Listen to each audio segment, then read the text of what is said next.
Okie dokie. Let's see.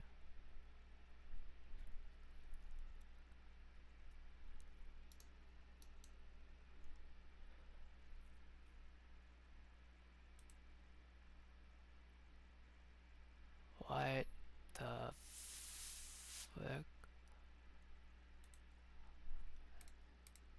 I'll just keep on. So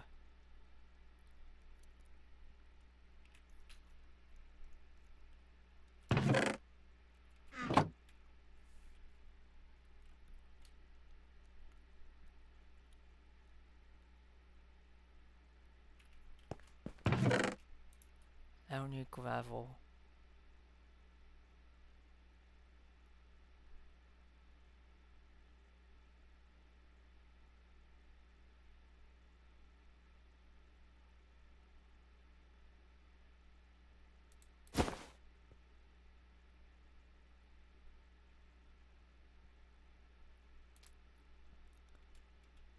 I'm probably just gonna keep the ramen, and he.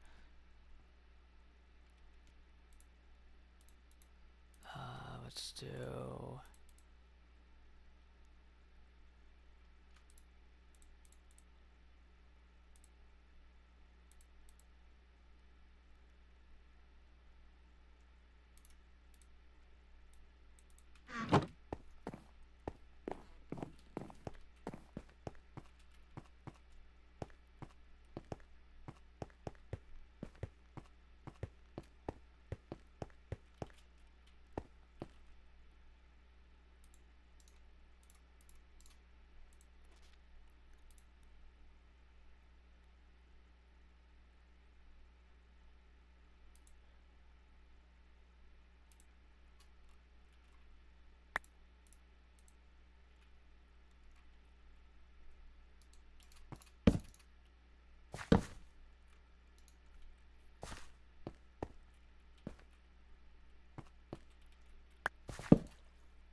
So I found my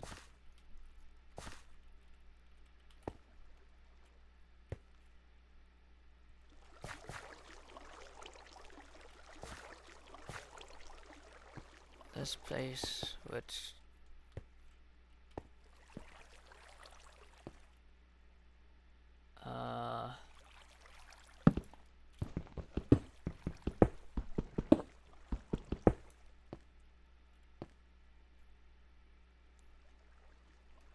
okay.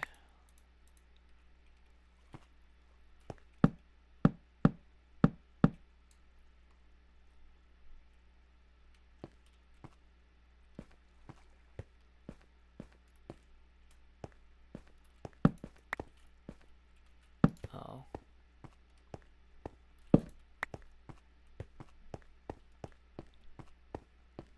Let me just place this.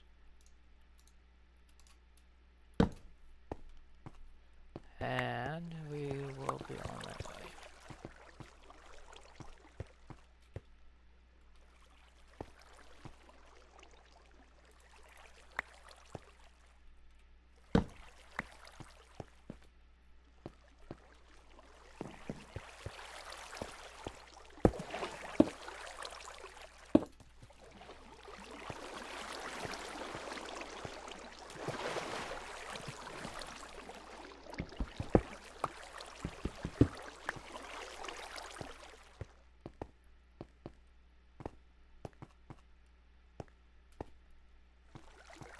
And we are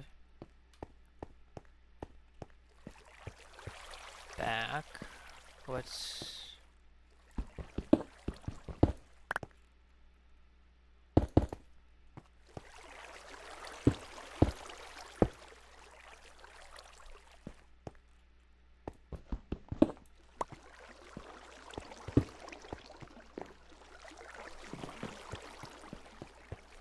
Where do I go though?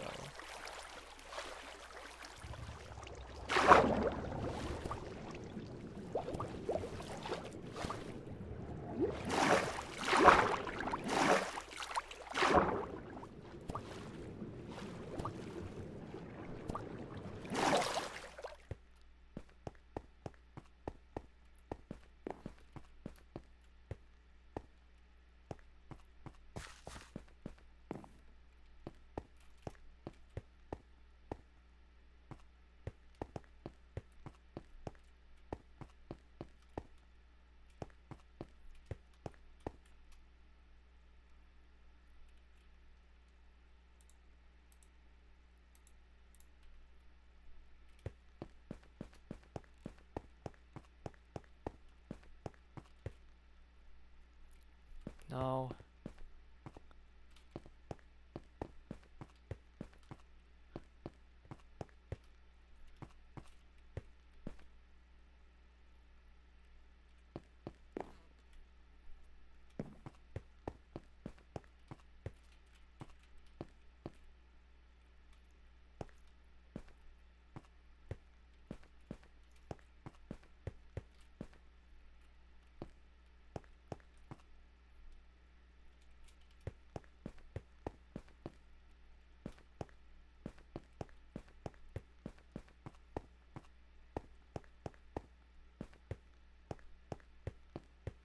And we're back.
Uh...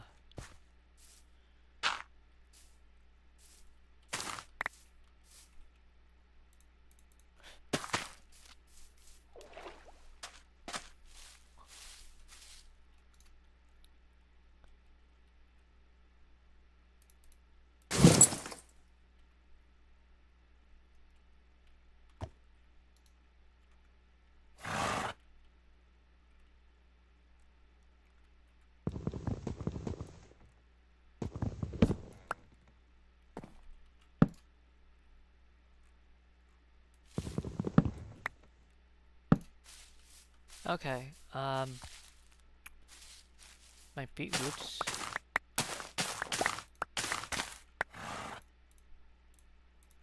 True, okay.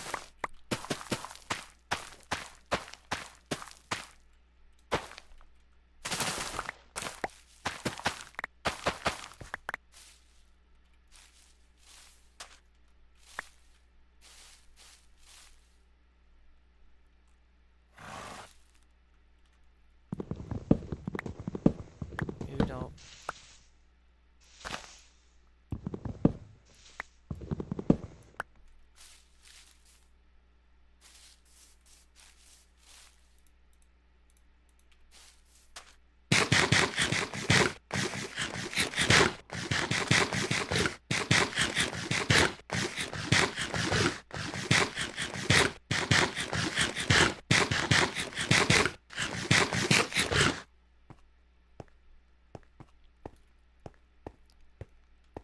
have too much stuff.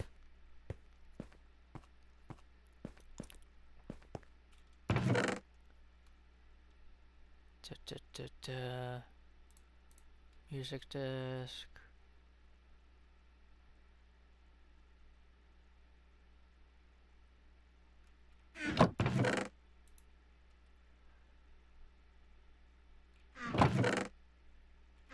It's the same disc.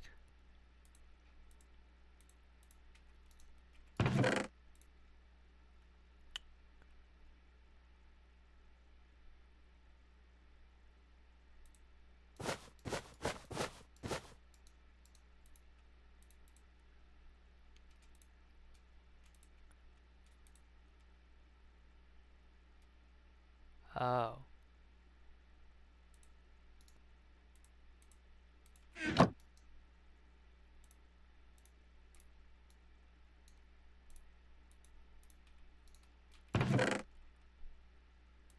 Another gapple.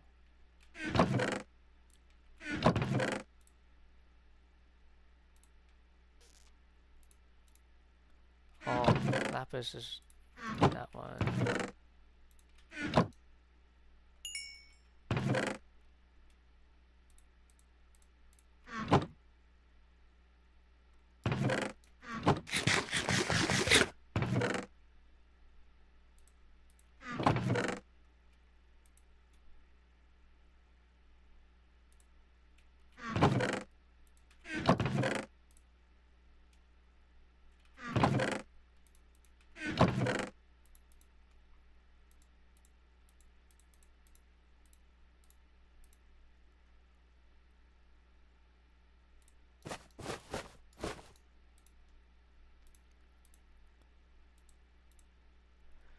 Raw gold. I have diamonds.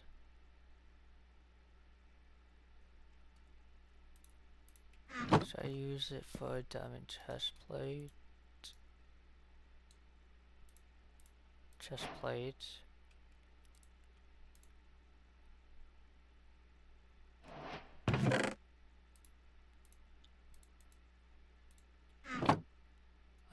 I have iron.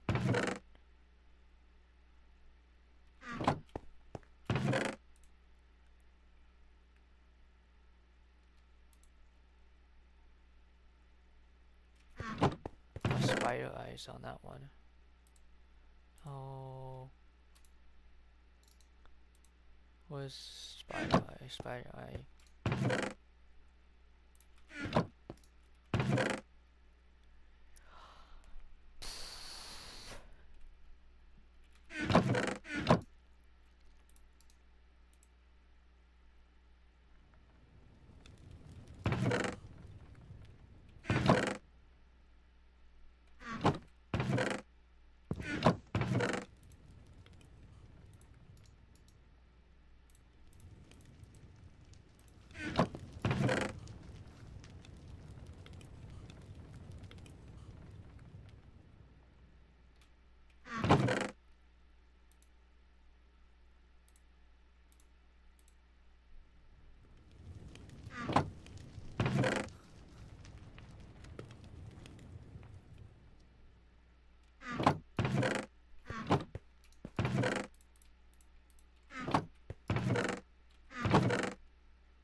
Why do I have woodstone?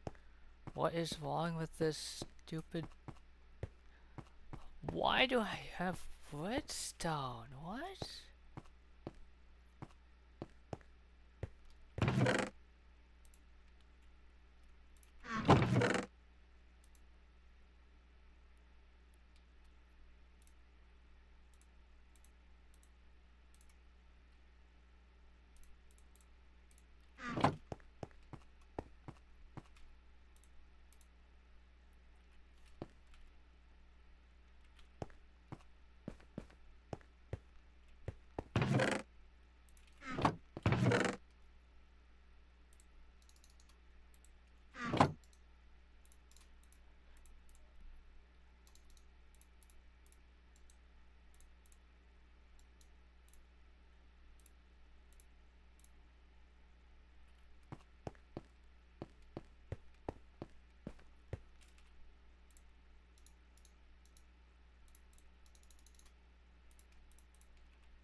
Oh man, I need bones.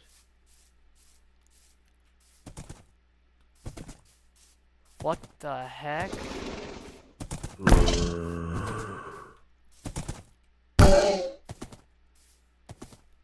What?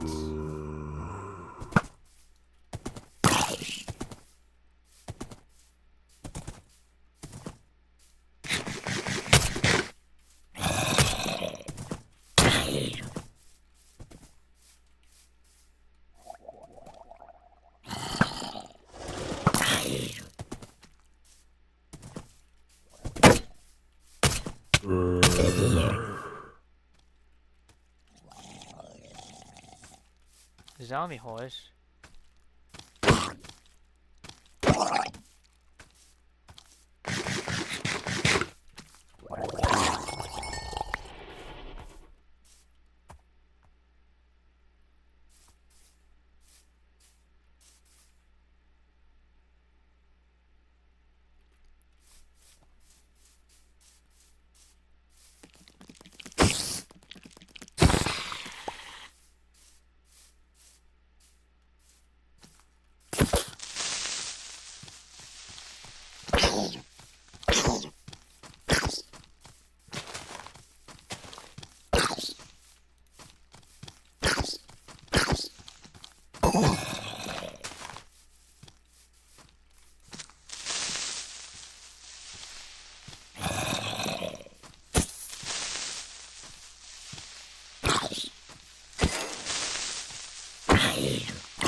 get enough.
Nothing there.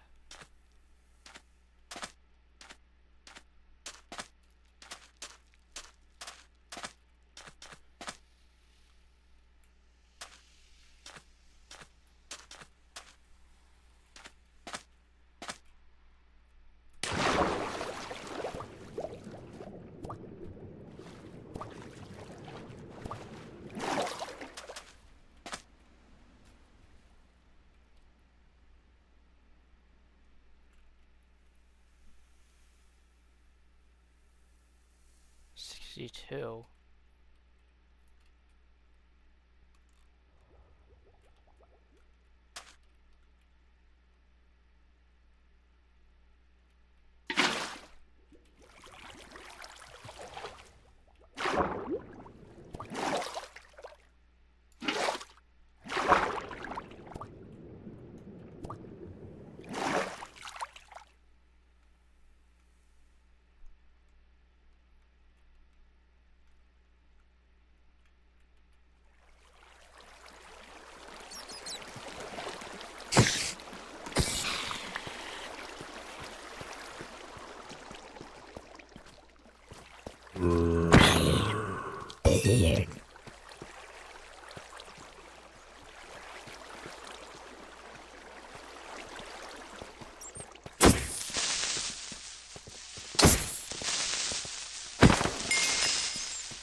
Where am I? -5?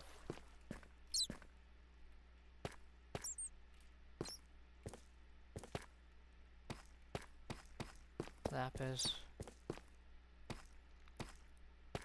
Redstone. Mineshaft.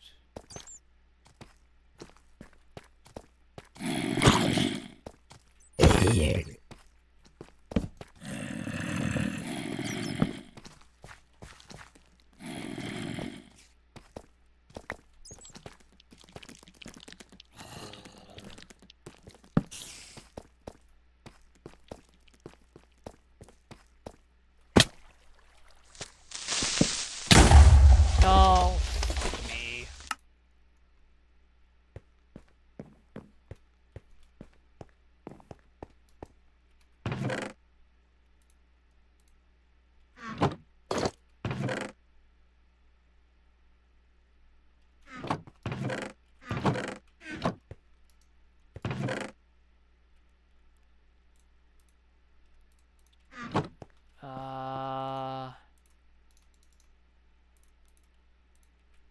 Bucket.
No, not you.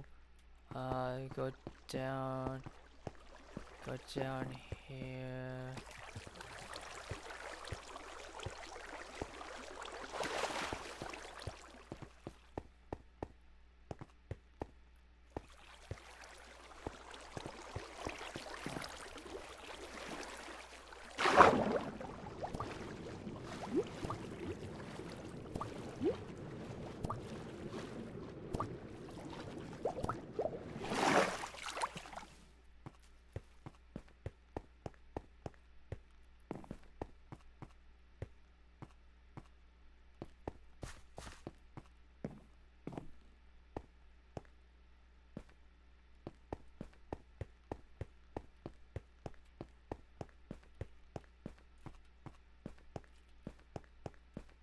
Where the fuck was it? No.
Wait.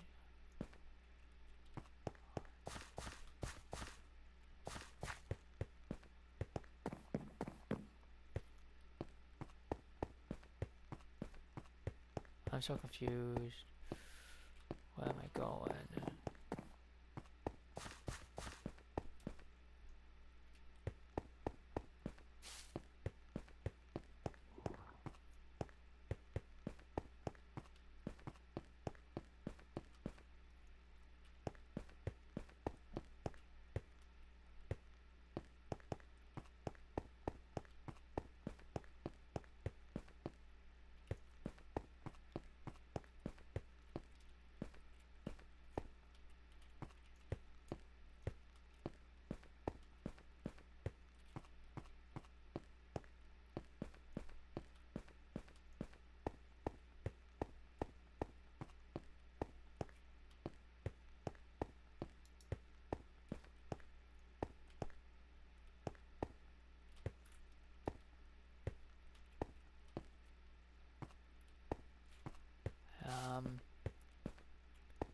I am very confused.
I'm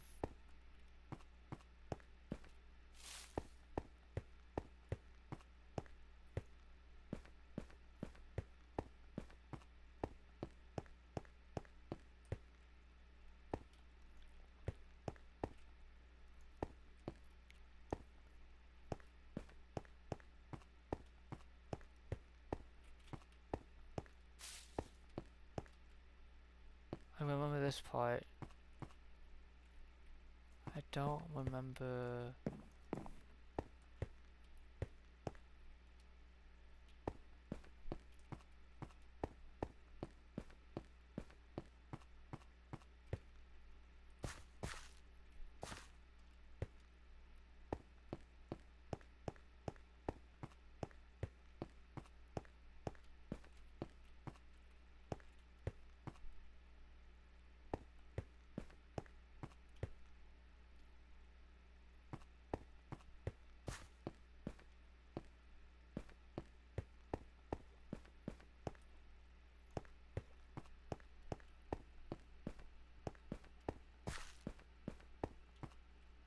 That's not right.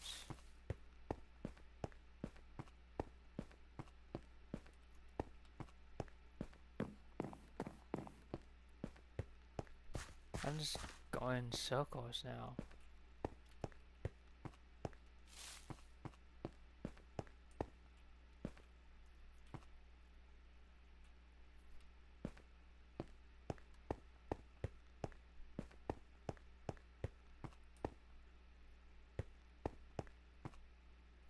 What?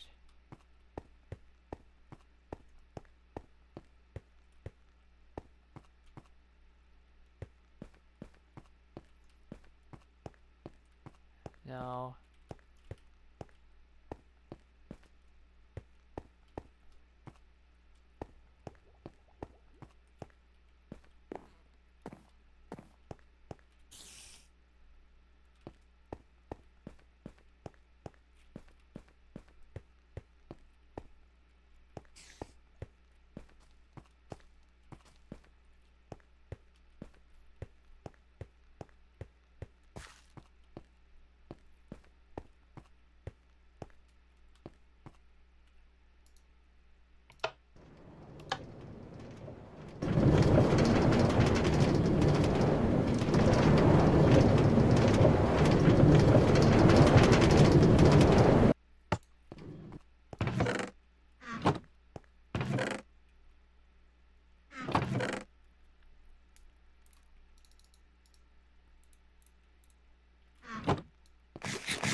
I need a water bucket.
Where did I die?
Where the fuck did I die?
So I can't.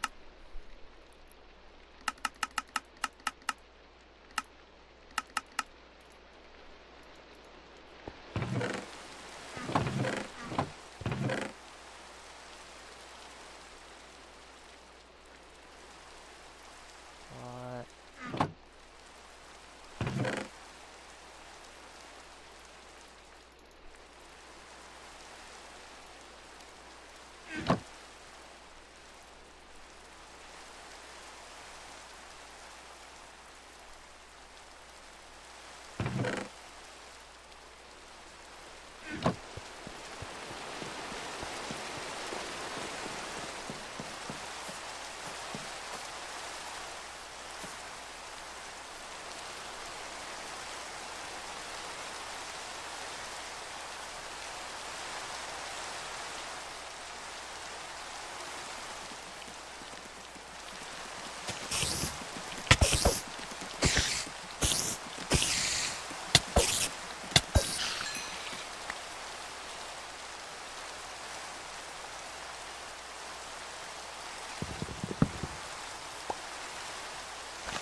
Okay, I guess I need to get some more wood.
Oh, that sucks.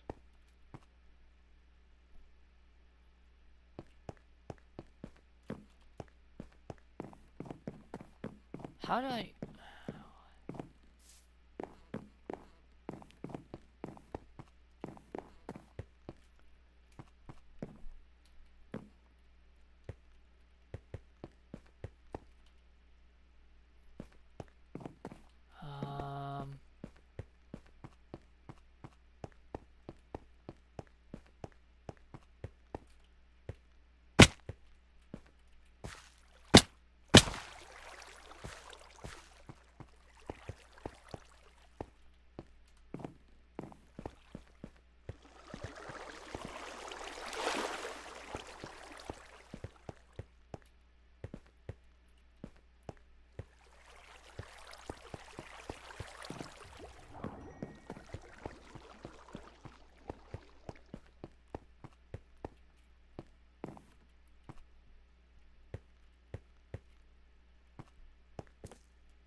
What the fuck am I doing?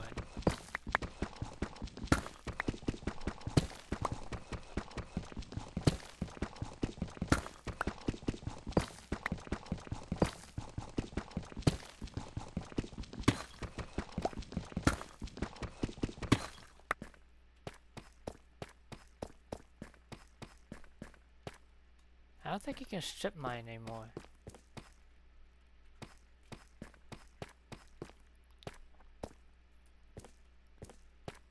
Yeah, just...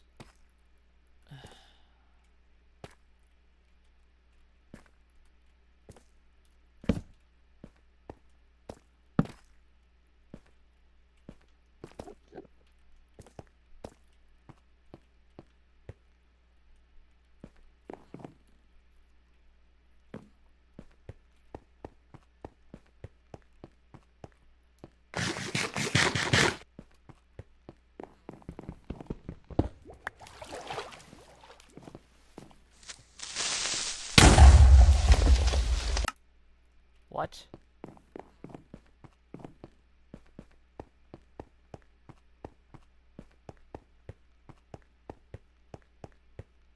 That came out of nowhere.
Fuck.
What's it called? What the hell?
One big coal mine. That's great.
extremely hard to get for me to get started.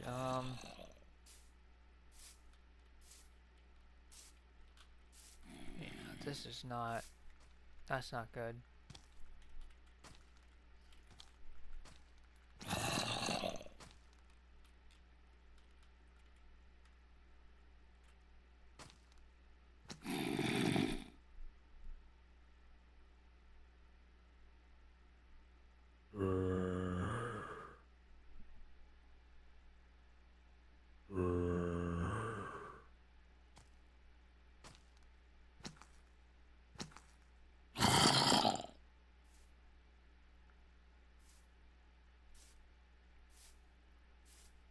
There's so much I want to get through. Like, I want to talk about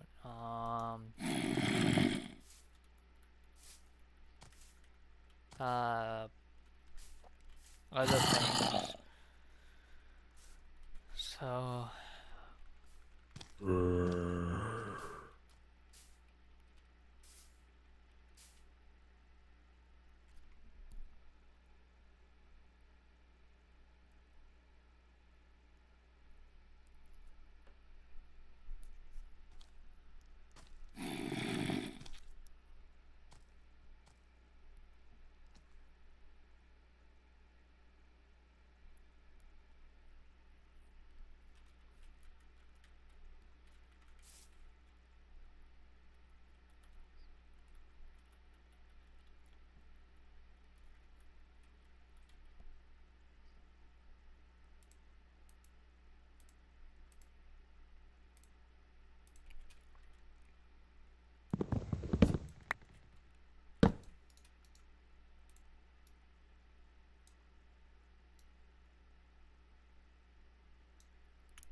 oh, I need one more gold nugget. Oh man.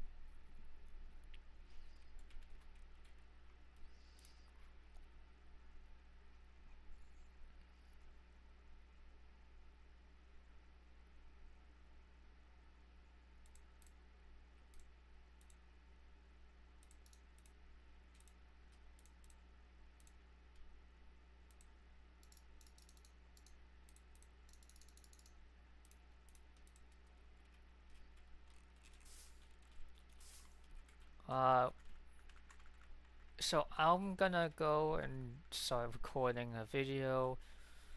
Hopefully I can edit it. Um,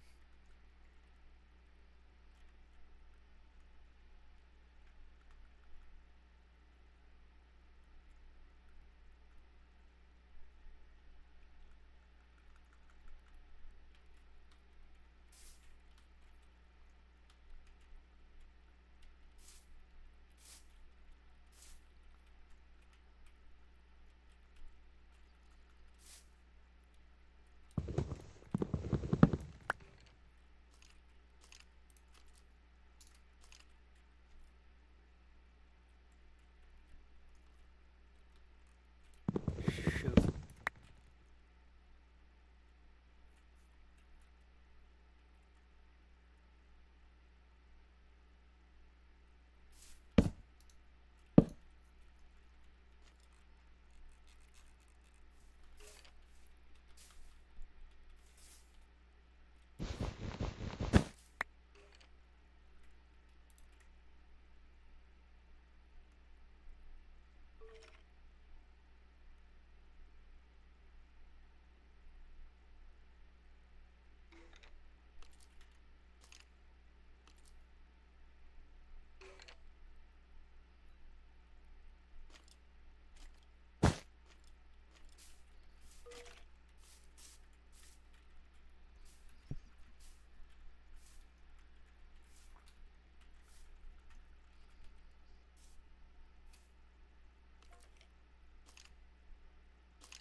Come on.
Oh, okay.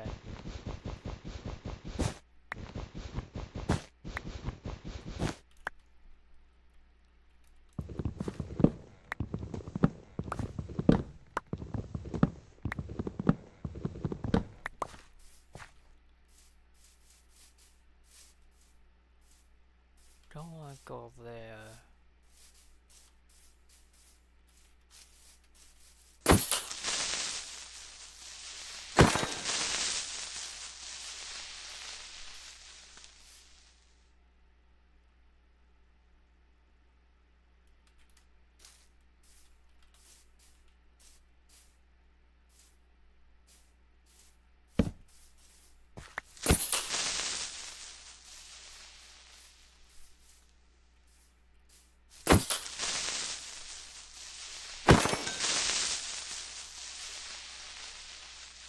I don't...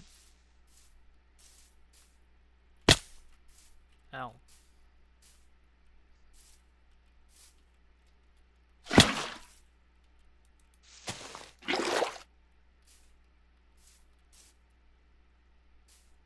What?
What is this?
Butch trees.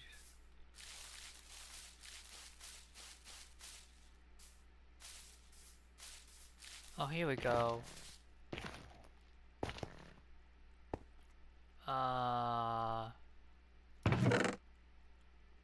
Unbreaking hoe efficiency. Hoe? Where's my crafting table?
Ow.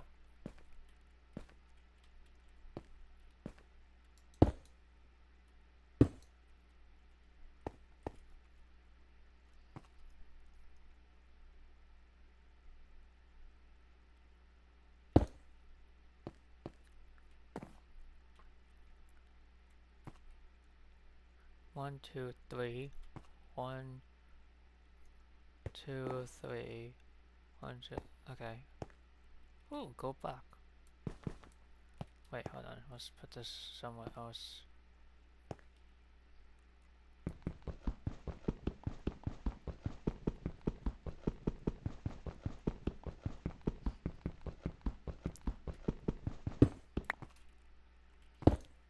Oh my god, I just placed it back. Oh my god.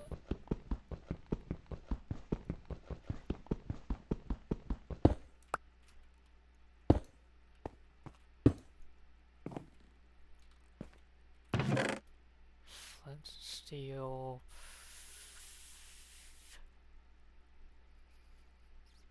Aluminum sword?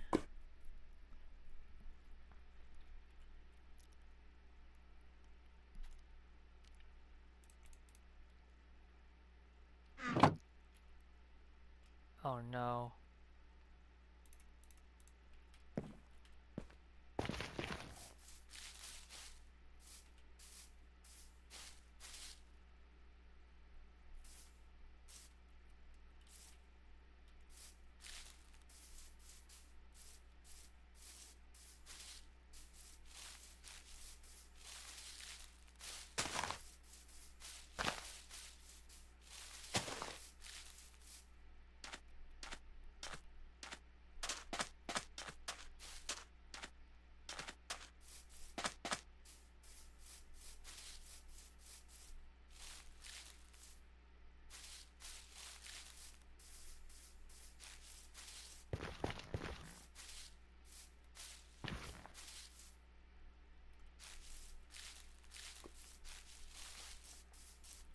Where did I come from? I'm lost.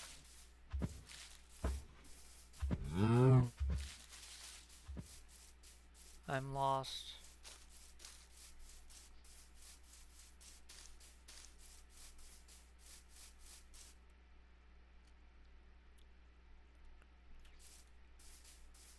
This way, okay.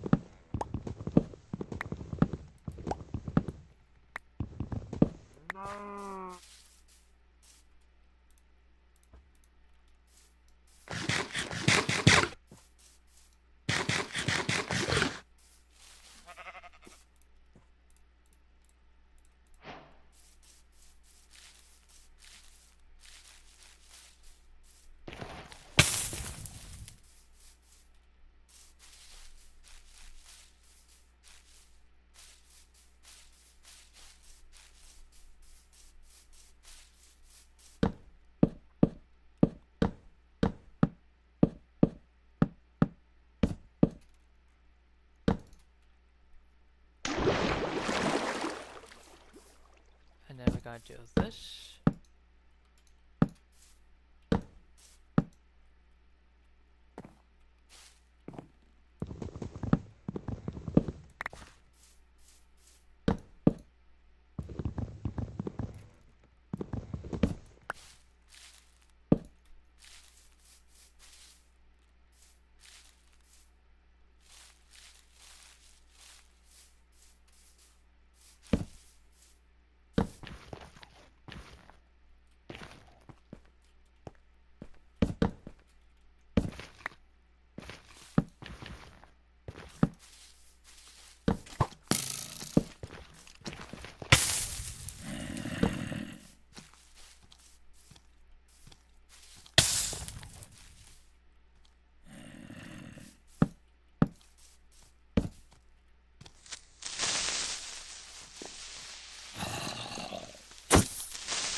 Okay, I'm going to end there,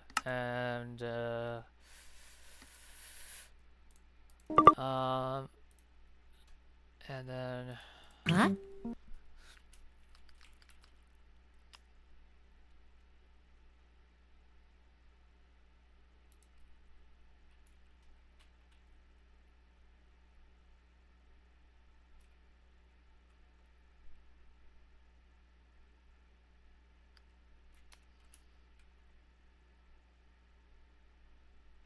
What?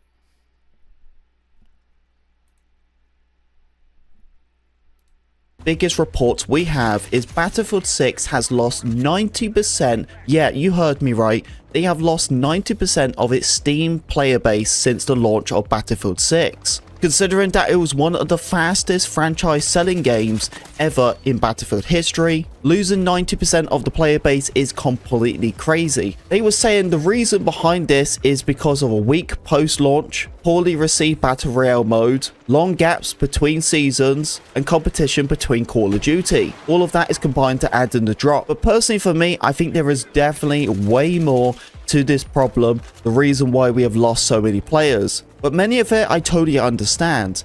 Talking about the Battle Royale mode, it just wasn't executed properly. But now look at it, after many months, we finally got the solos mode, what should have been default from day one. Biggest reports we have is Battlefield 6 has lost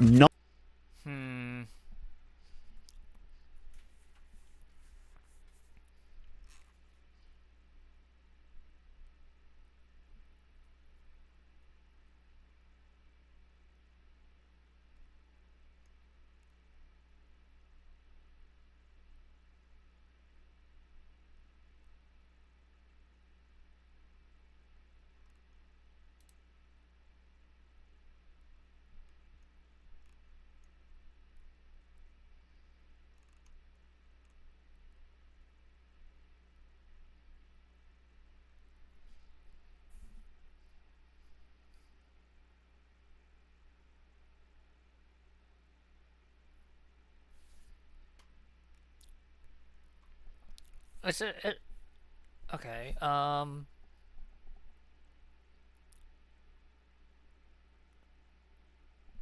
what?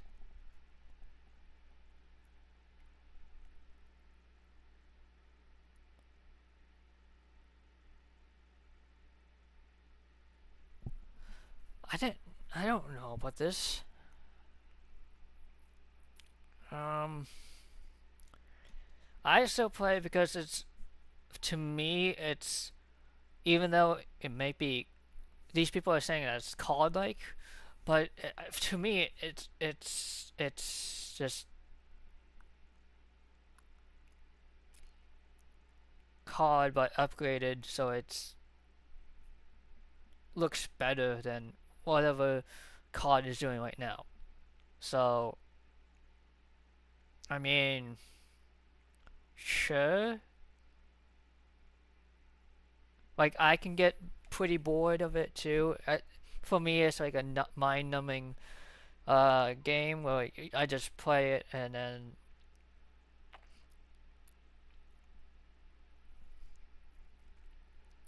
Well, I'm supposed to play it and then play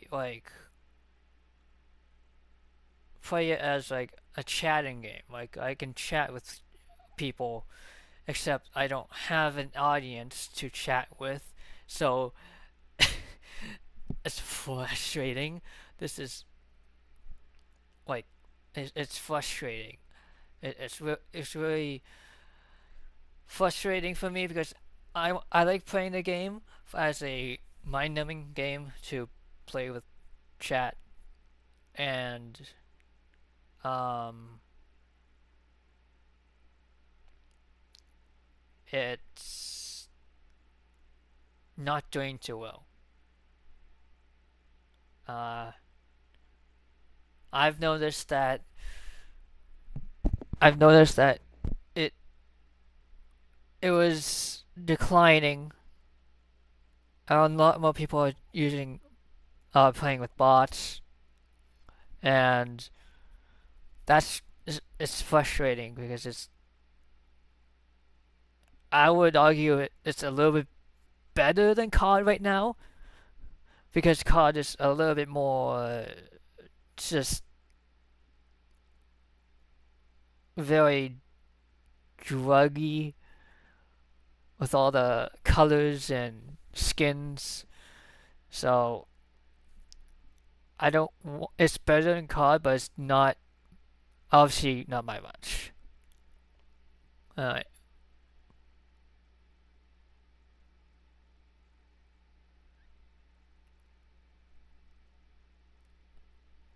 That's mine.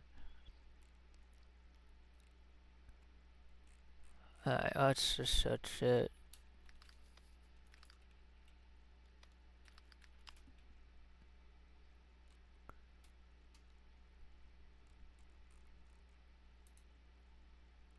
Let's go to chat. It's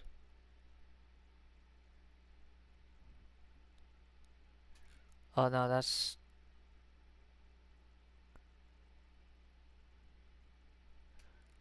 that.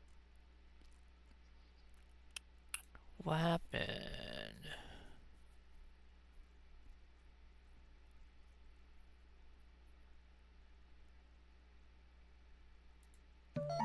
I wanted to talk to you guys about insider ball knowledge and algorithms. I think it's really important to talk about, at least for me. Yeah, guys, it's tea time. It's tea time. I was debating about whether or not I should talk about this at all. It might be a little bit controversial, but I don't care. I think I'm gonna say something about it. Back in the day, about a year ago, I was doing a lot of multi-streaming on TikTok, okay? It was really easy for me to go into just chatting segments where I'd hold up a popsicle and look like I'm like swimming in the water, and I'd do my just chatting segments and I'd get 1,000 people, 1,200 people, 1,400 people, 1,600 people. And I'd be just doing just chatting segments, talking to people. Several other VTubers, also utilize TikTok and they'll do just chatting segments and stuff like that. But I noticed that when we were doing our Assassin's Creed Black Flag stream, that I was getting pinged for being unoriginal content. It didn't make sense to me. I tried doing a just chatting stream, no game. I changed my model. I thought, is it my model? Like, is it too sexual? Like, what is it? So I changed my model. Again, every 5 minutes, the TikTok algorithm would come over and say, this is unoriginal content. We are suppressing your stream. And so I played around with it. I experimented, and we turned off the stream, turned it back on, turned the stream off, turned it back on. And every 5 minutes, their algorithm would basically come in to moderate the stream to see whether or not they should push it to more viewership. Because I would be hitting 100 viewers, and then the TikTok system would be like, stop right there. We're not feeding you anybody else because this is unoriginal content. And I was like, why? That doesn't make any sense. I think it thinks that I'm AI. Why do I think that?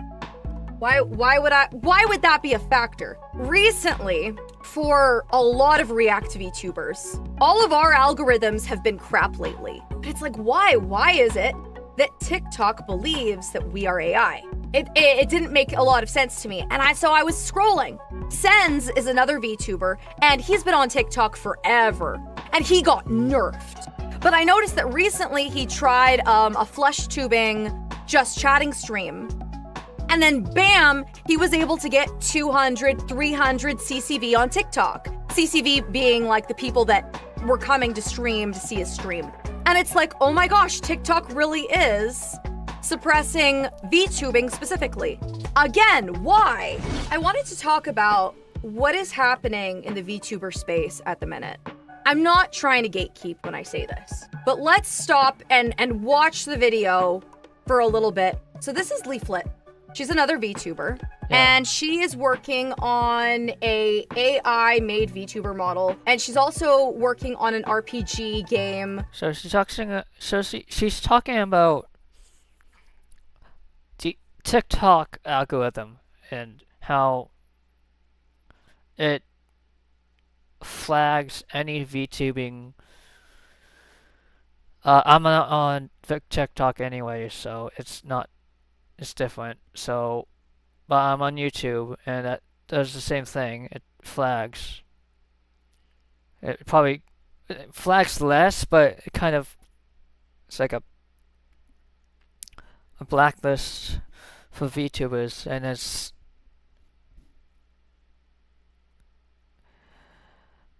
I think that VTubing is slowly dying because of AI, algorithmic, dumb things, and it can't. The algorithm AI can't handle 2D avatars for some reason, or they're maliciously doing something to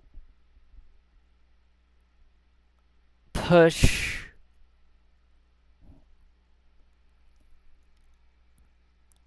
to push other content like flesh content.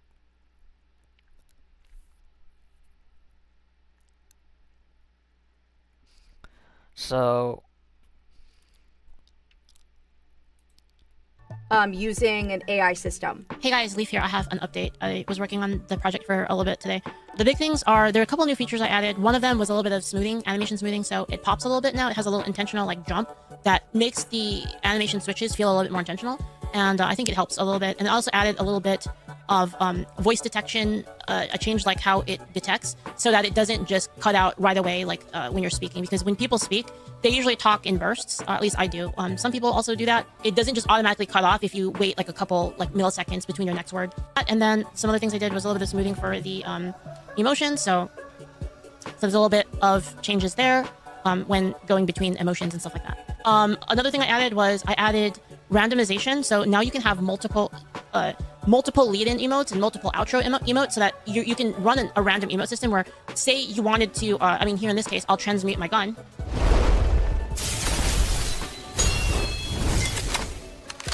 Switching back to the original state and switching into the gun state can have a random animation. So here's like an outro.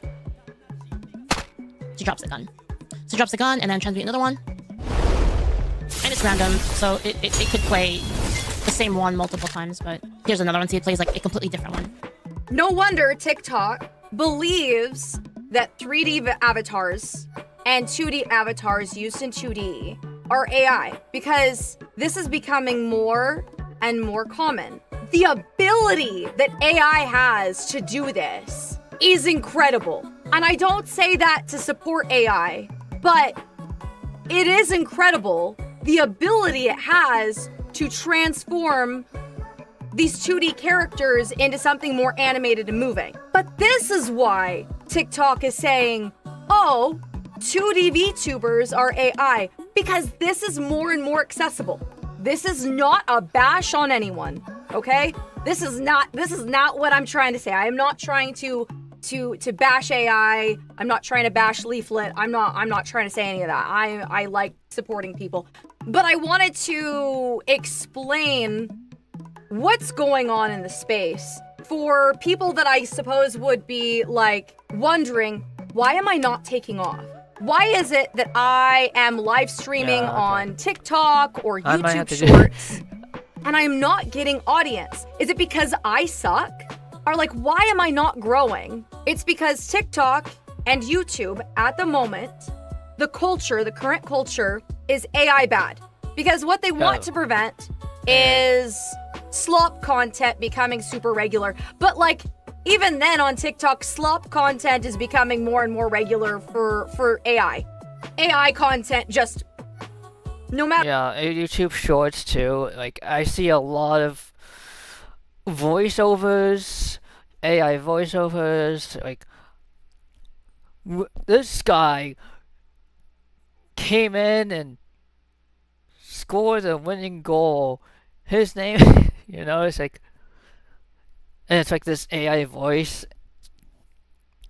It's like it garners views, but it's also lazy and it's really bad. It's so bad.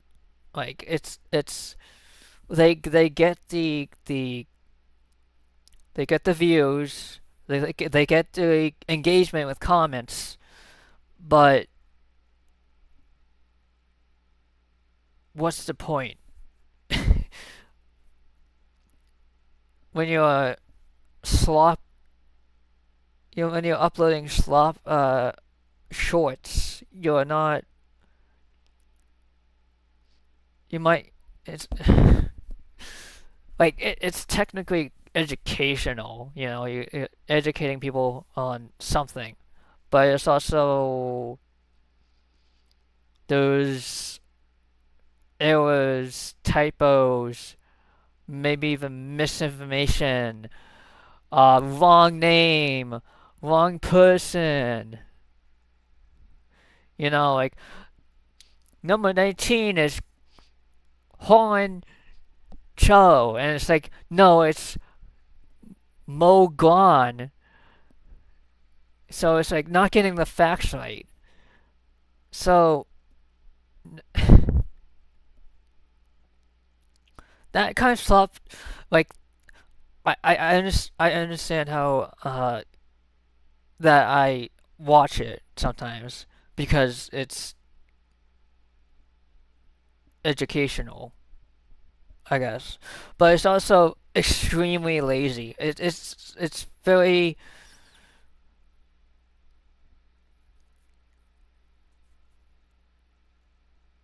like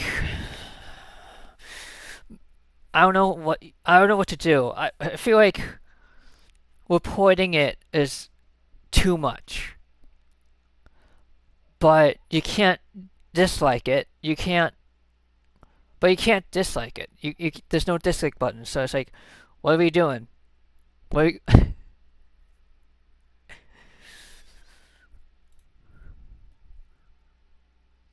matter what, it exists. Shorts are constantly being fed. Have you seen like the AI series compilation stuff where it's like, I was reborn and now I have a second chance at life?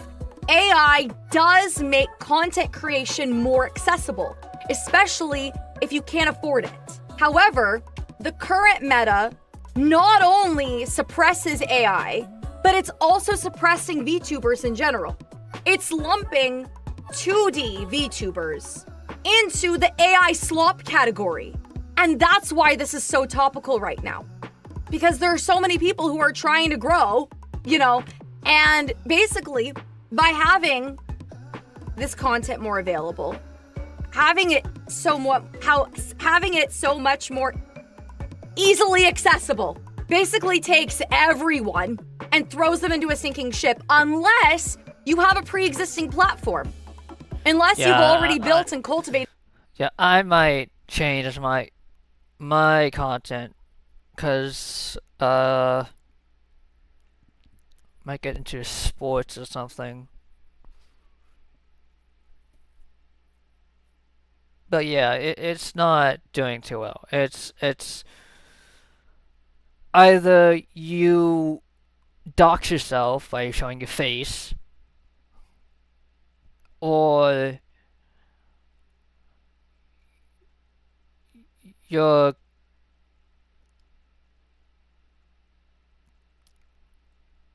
it's crashing. It's VTubing is going to be crashing very soon because of problems with algorithms and stuff like that. So it's frustrating, very frustrating. I don't mind showing my face, so. Your audience where you're more recognizable. It's like the rich stay rich. Does that make sense? I think this is really cool. Like I won't lie. This is really cool. However, I still do believe that if you choose to go the AI route, artists who make a living doing art suffer because AI is so much more easily accessible. So for a lot of artists, because, you know, VTubing was started with the foundation of artists. Mama will always love you. Will not work with people who support AI.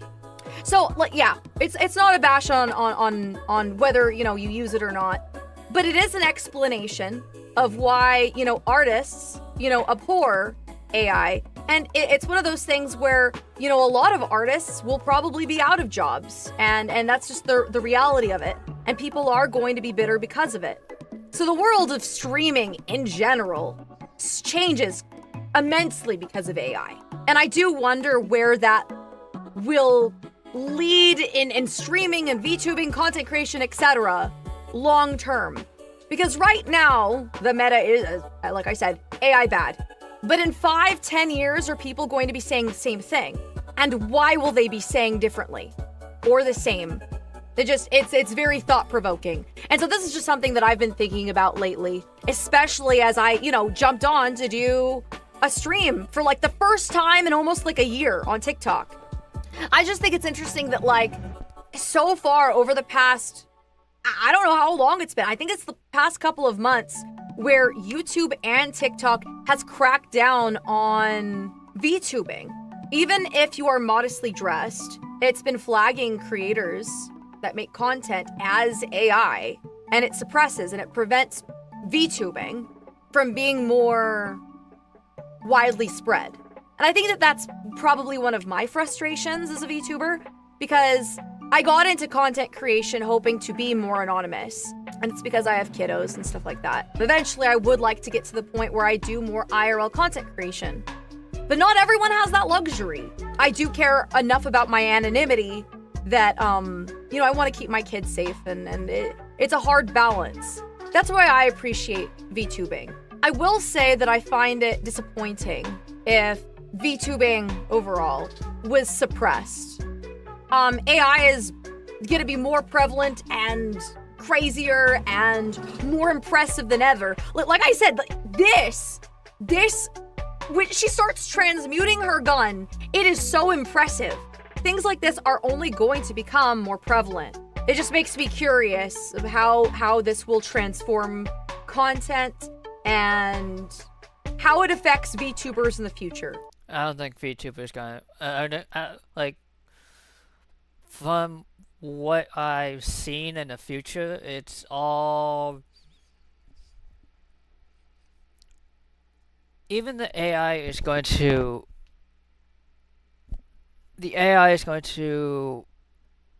copy flesh tubers. So it's going from moderating 2D avatars to moderating flesh tubers, and then flesh tubers are like, what the heck? Because we can't, eventually AI is going to be like, so, prevalent and flesh tubing that you won't be able to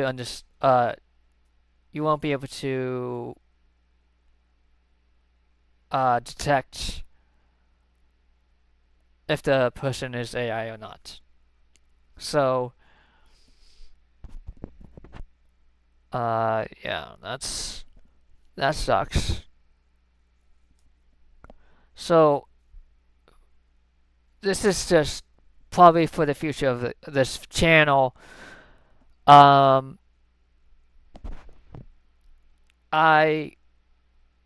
may or may not and stop VTubing for my channel to actually grow, because I don't think I have the audience right now to even think about VTubing right now. Yeah, that's sort of my understanding of what I'm going to do with this channel. So,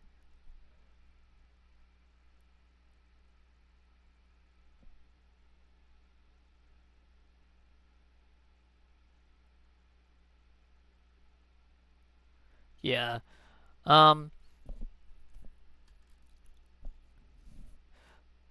Go give this a like, comment. I'm not gonna finish this.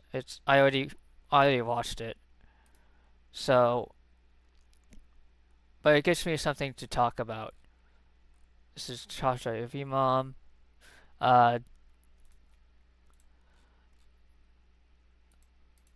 Yeah, okay.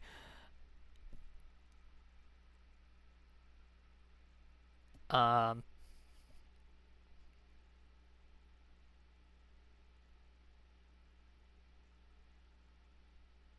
Yeah. Okay.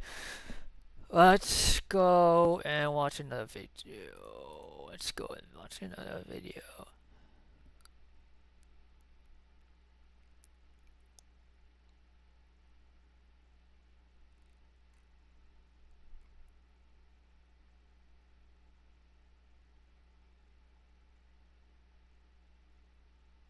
This is why you should never use foregrips on your rifle.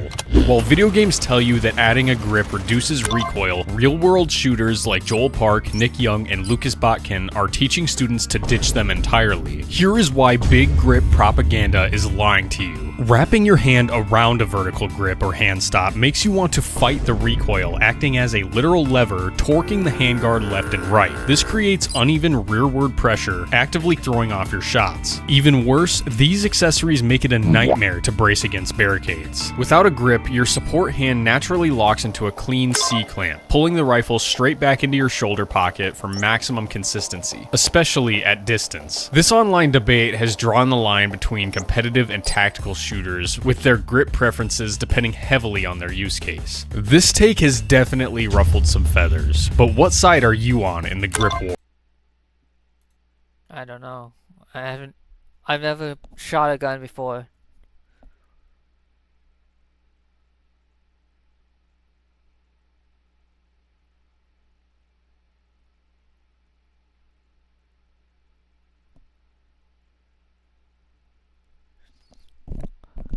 I might like a grip, so it's a little bit.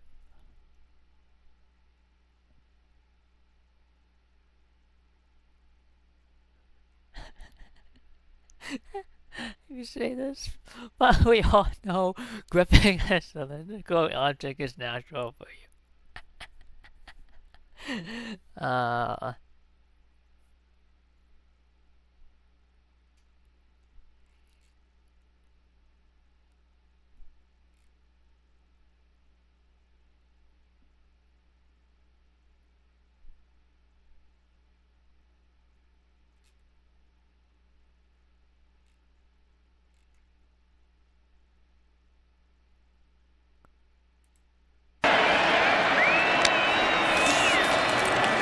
And the toss goes to Anthony.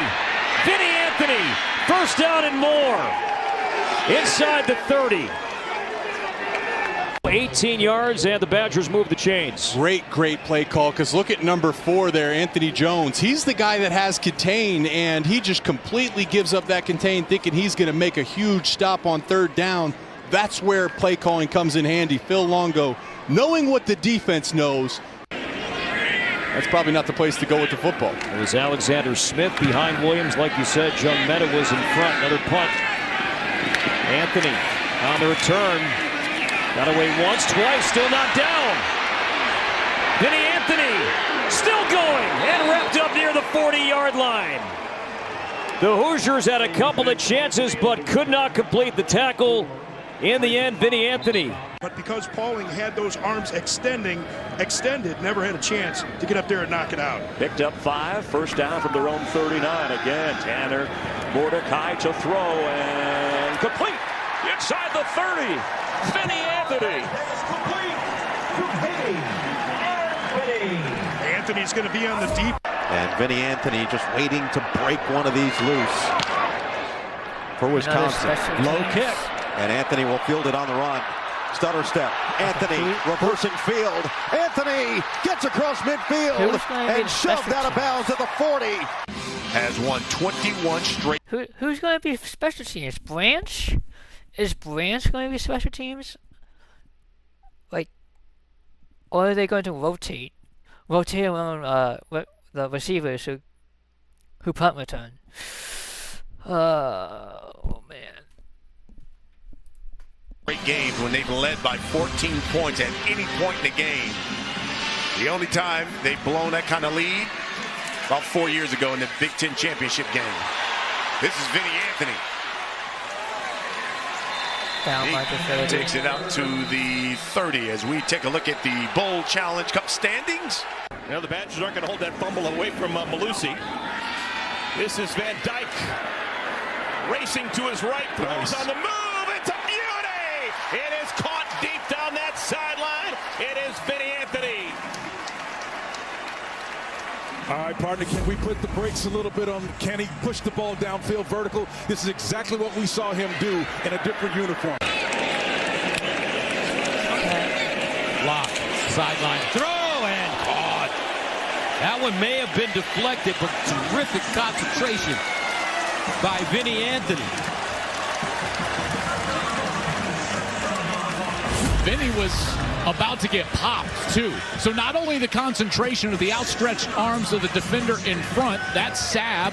It is tipped. He catches it, and then look at Malachi Moore barreling down. Good legal hit. First down, Badgers. Play action, going deep. Down the left sideline, man's there, and got him in stride. And it's Vinny Anthony, touchdown, Wisconsin. Wow. Explosives on both sides to start the game. Braden Locke gets one-on-one, picked up well. Wisconsin picks up the blitz on this one. First thing, you got to have time. All-out blitz. They're going to come from the left. Which should give Wisconsin maybe an opportunity to return this. Nice kickoff, though. And they will run it back from the 9. Vinny Anthony. Vinny Anthony got an opening. Anthony, one man to beat if he can get to the sideline. And knocked out of bounds. Great return by Vinny Anthony, who's got a touchdown reception today. At least it sets up Wisconsin with a chance. The penalty in the end zone allowed Wisconsin to cleanly get a return on this play. They've been kicking it out of the end zone all day.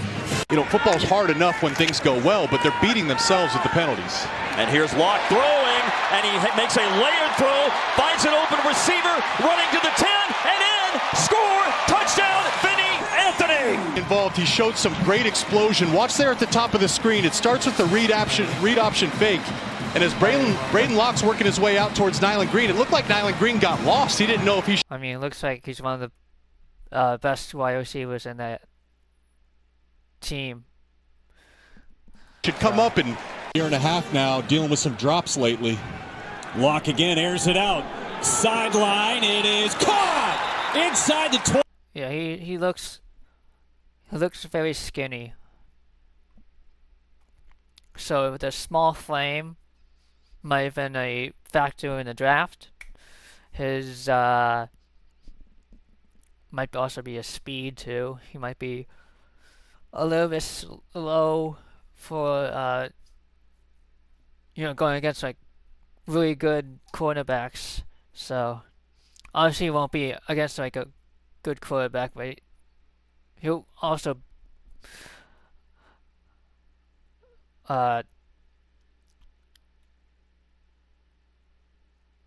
he'll be guarded by some cornerback that's, it might be like a safety or like a veteran in the NFL. So it's like, what can he do against those really good cornerbacks or the third cornerback on the depth chart,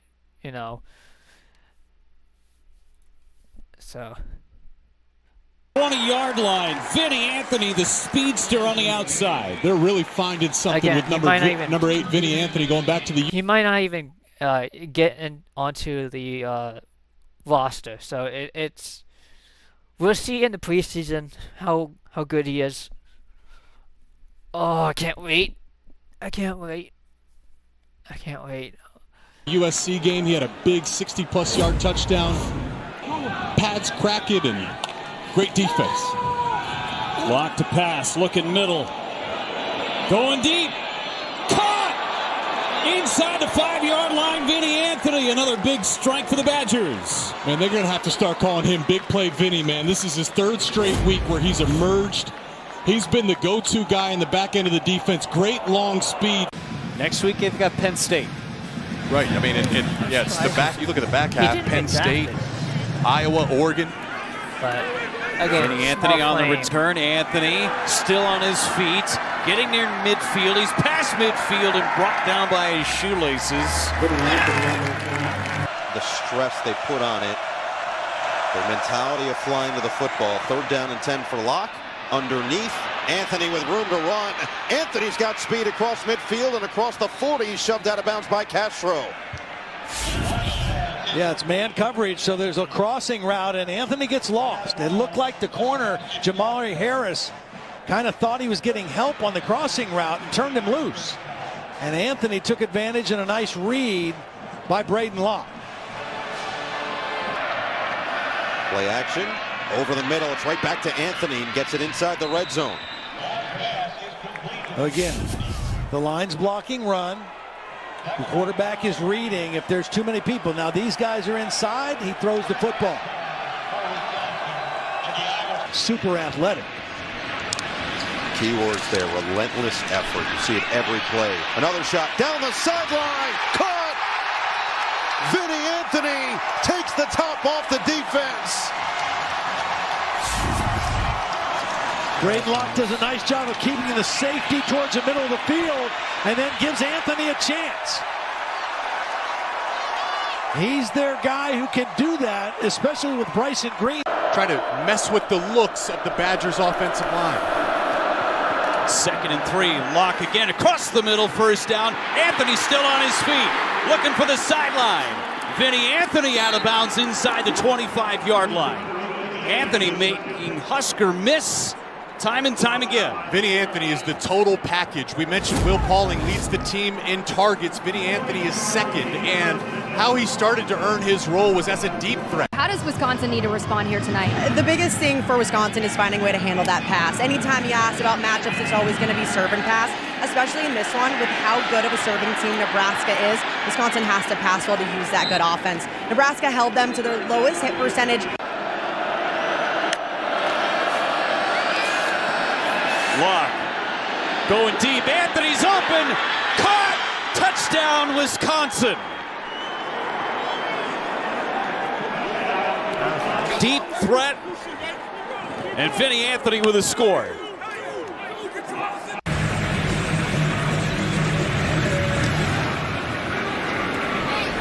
This kickoff will be taken right at the goal line by Anthony. And Anthony's got some room up across the 20.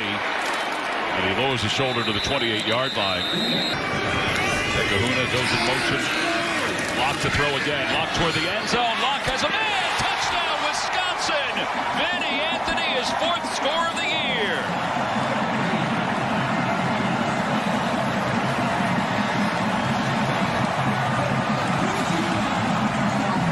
And physicality is one of the reasons why Dylan Jones has got the starting nod at the running back position.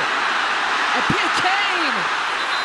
Vinny Anthony has been waiting for that one right down the sideline, and back-to-back first down pickups for this Badger offense. Again, I don't know why. As much as the Red Hawks defense is hunkering down on the run, you see bodies at the 2nd and 3rd.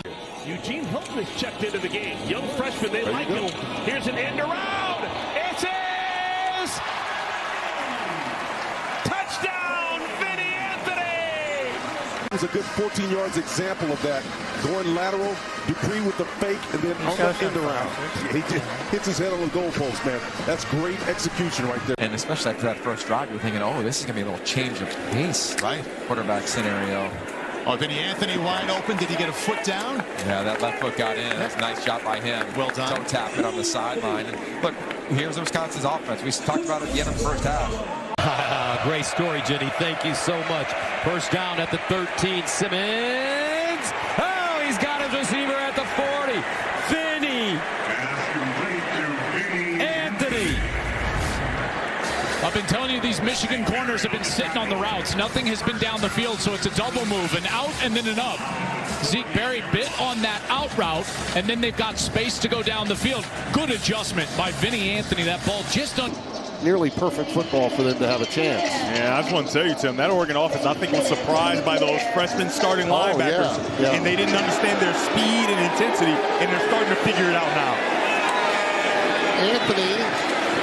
Vinny Anthony has a lane.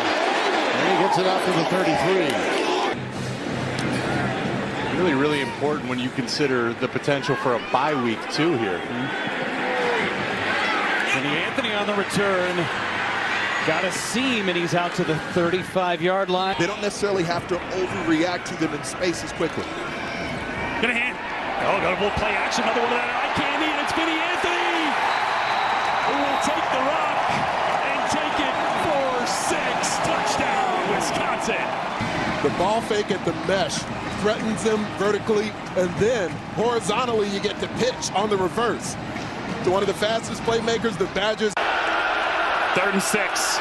Simmons looking right the whole way, lofts it into one open man. It's Vinny Anthony down the sideline, stiff arms the defender. Anthony is just tracked down near the 5. A massive play on 3rd and 6 by the Badgers. Faster than his cornerback. Why do you want to change quarterbacks? Well, we know the other team, so yeah.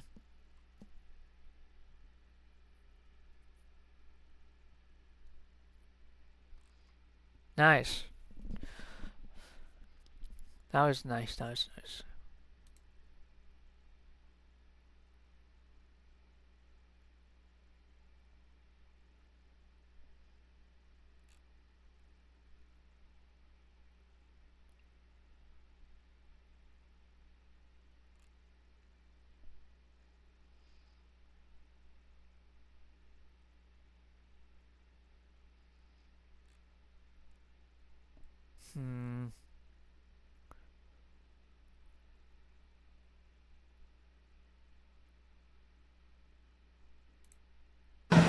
We'll see whether or not they get healthy with Christian Phillips. Has been out of the lineup at right guard the entire season so far.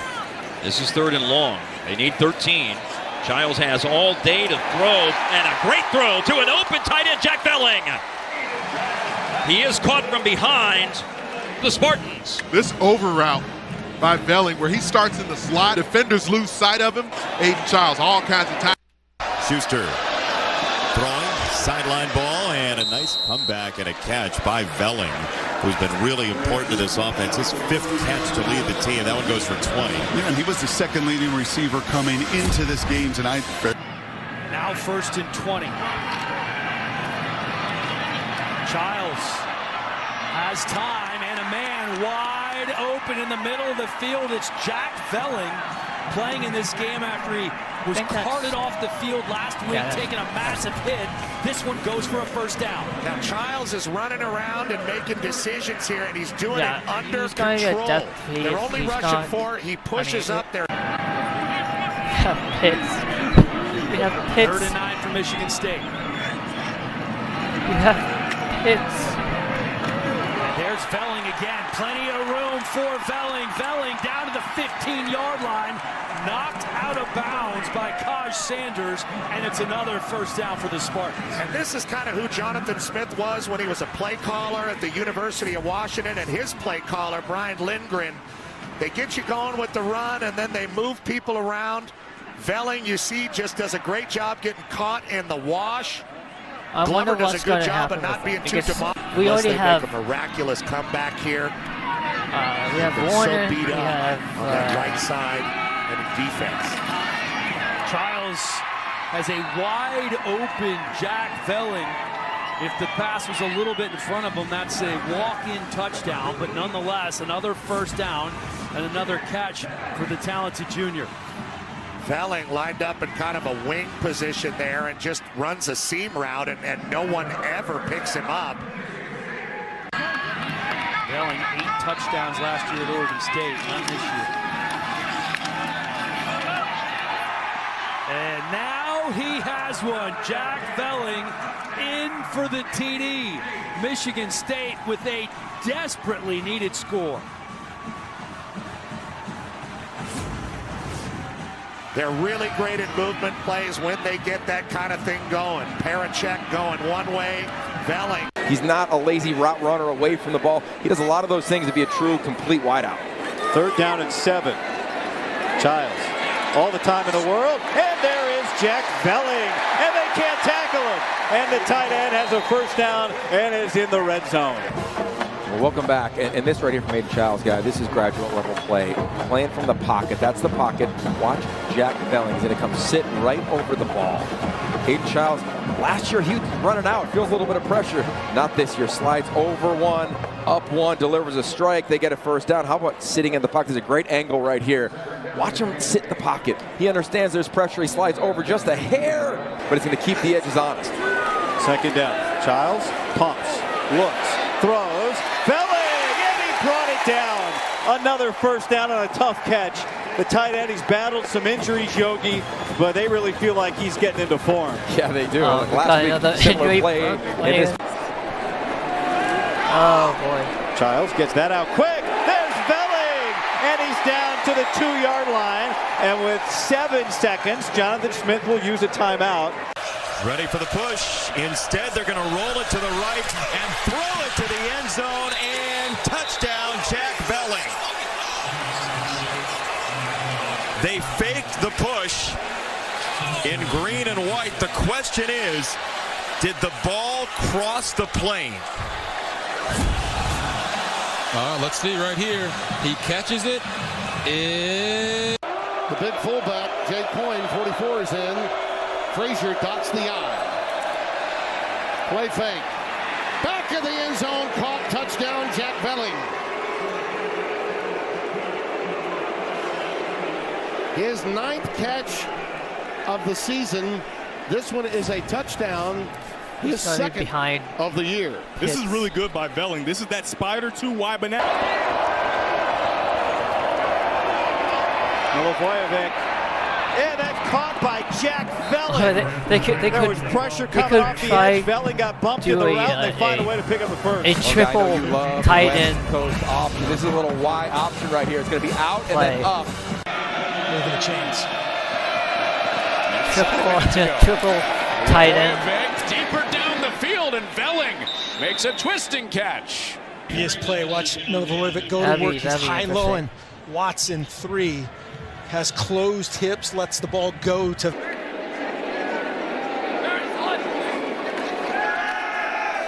Going to the air, almost a little jump pass. And down inside the 25-yard line is Jack Velling. He's had a nice game tonight. Jack Velling kind of starting to get his body back in order. You talked about the big week last week. He's out there running a combo route with Masunis, and he turns inside while Masunis turns outside. Right there, bubble once. They've got tempo now. Again, Velling. Into the end zone, catches it, falling down. Are you serious, Jack Velling?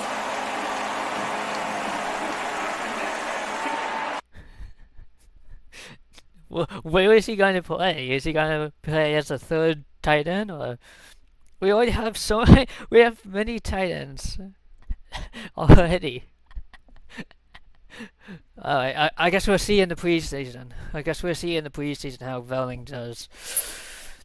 That will be interesting.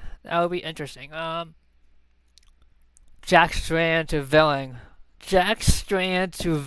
That would be interesting.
I don't know what to.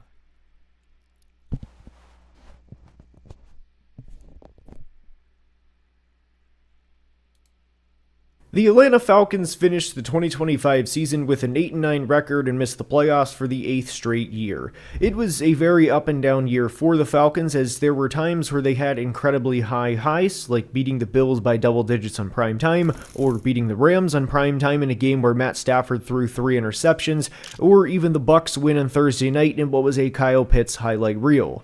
But for the high highs that they had, there were losses like the 24-point loss to the Dolphins, the overtime losses to the Colts and Panthers, and of course the loss to the Jets. And we can do this with every team, of course, but if the Falcons win just one more game last year, they would have finished with an above 500 record for the first time since 2017 and made the playoffs for the first time since 2017. But their situation is a lot more complex than a win here or a win there. They selected quarterback Michael Penix with the 8th pick in the 2024 draft, and unfortunately he tore his ACL in November of last year, and with a complete regime change this offseason, along with the signing of quarterback Tua Tagovailoa in free agency, well, there's a lot of questions entering the 2026 season. And quite frankly, the Atlanta... Well, it's simple, really. You bench Penix for Tua, because Tua is on a 1 year, I repeat, 1 year deal. If he's on a 1 year deal, why is he on the roster? You have to use the quarterback that has the 1 year deal. Penix has a rookie deal. He can resign. And I think Penix just,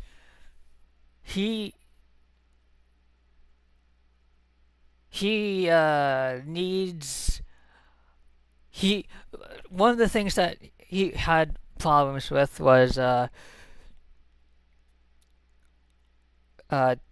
mentorship and guardianship, and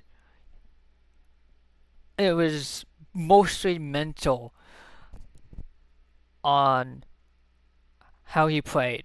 So without anybody to consult, you're going to be in a disadvantage. So now he has Matt Ryan to talk to. He has new coaches to talk to.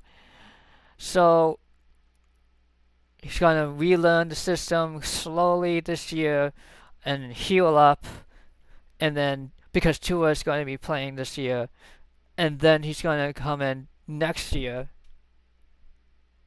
and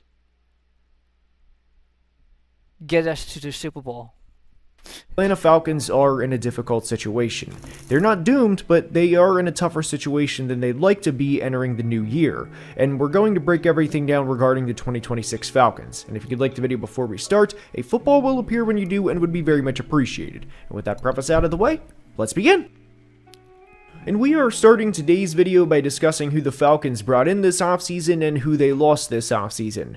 They were coached by Raheem Morris in 2025, and the GM was Terry Fontenot, and both of those guys are now gone. Kevin Stefanski, the two-time Coach of the Year, previously with the Browns, is now the team's head coach, while Ian Cunningham, previously of the Ravens, Eagles, and Bears, is now the team's general manager. And the reason we bring this up is because the first year of a new regime is huge. Unless the team is catastrophically bad, which I do not believe the Falcons will be, as I think they have a much better roster than what is discussed nationally, then these guys will probably be around for at least 2 to 3 years. And a lot of the time, you can tell what the team's long-term vision is and what they're trying to achieve. And the Falcons have $43.9 million in dead cap money entering 2026, which ranks 13th in the NFL. And for anyone who may not know what that means, dead cap means money being allocated to players who are no longer on the roster. And for reference, Kirk Cousins has a dead cap hit of $22.5 million this year alone. Kirk Cousins is now a Raider, and Darnell Mooney, who... Yeah, he's probably got a lot.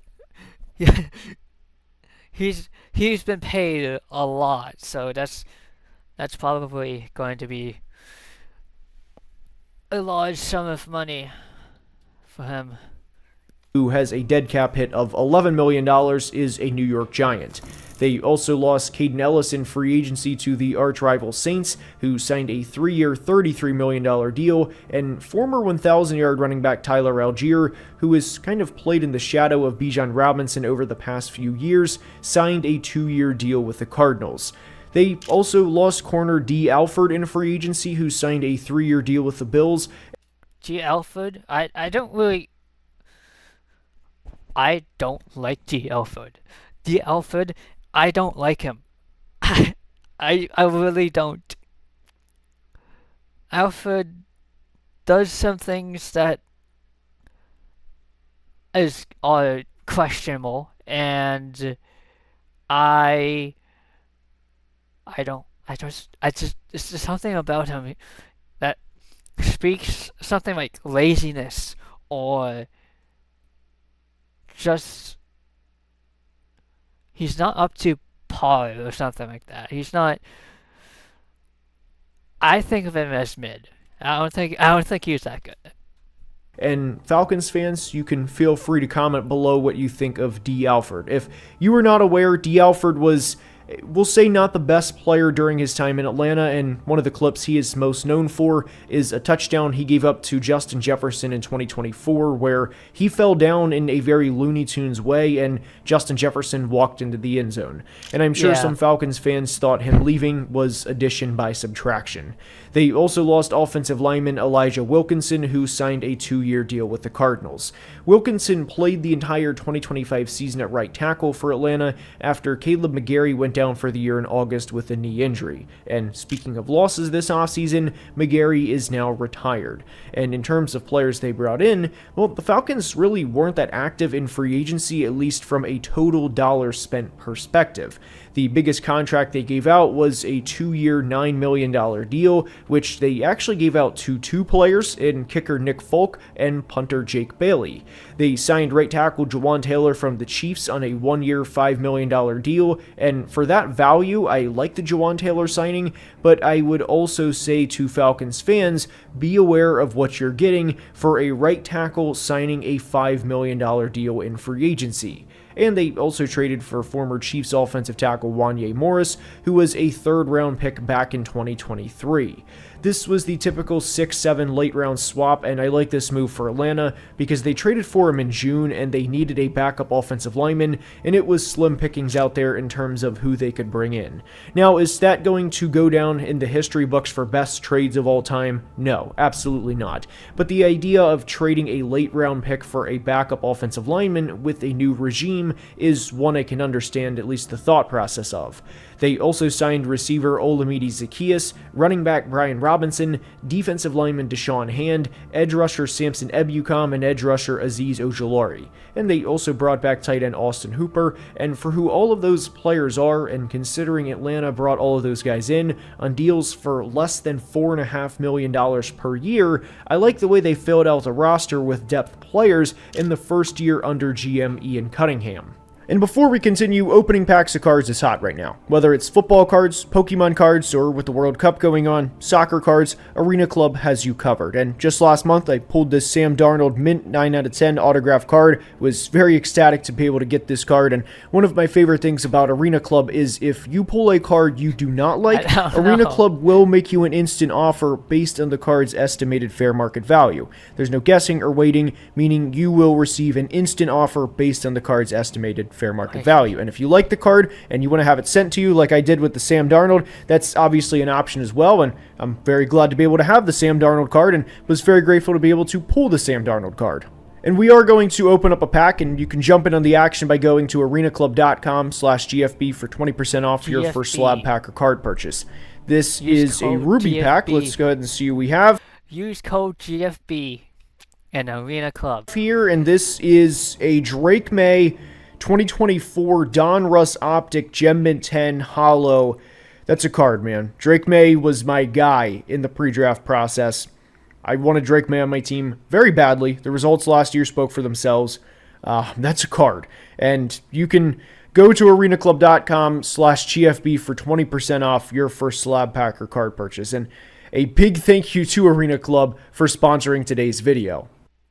And with the Falcons defense in 2026, this is a unit led by defensive coordinator Jeff Ulbrich, who is in his second year with the team. And one of the biggest things I want to emphasize with the 2026 Falcons is this is not a bad team, not even close. And I do feel bad for Falcons fans from a national perspective because I don't think people realize how solid this team is outside of the quarterback position. And even with the quarterback position, that's a dart throw, which we'll break down later in the video. But it is not an exaggeration to say this team can beat anyone on any given Sunday, and it starts with running the football and playing good defense. And in year one with Jeff Ulbrich as the DC, the Falcons went from 23rd to 14th in points allowed, and perhaps most importantly, for a team that had not had a pass rush in nearly a decade, went from 31st in the NFL in sacks in 2024 to second in 2025.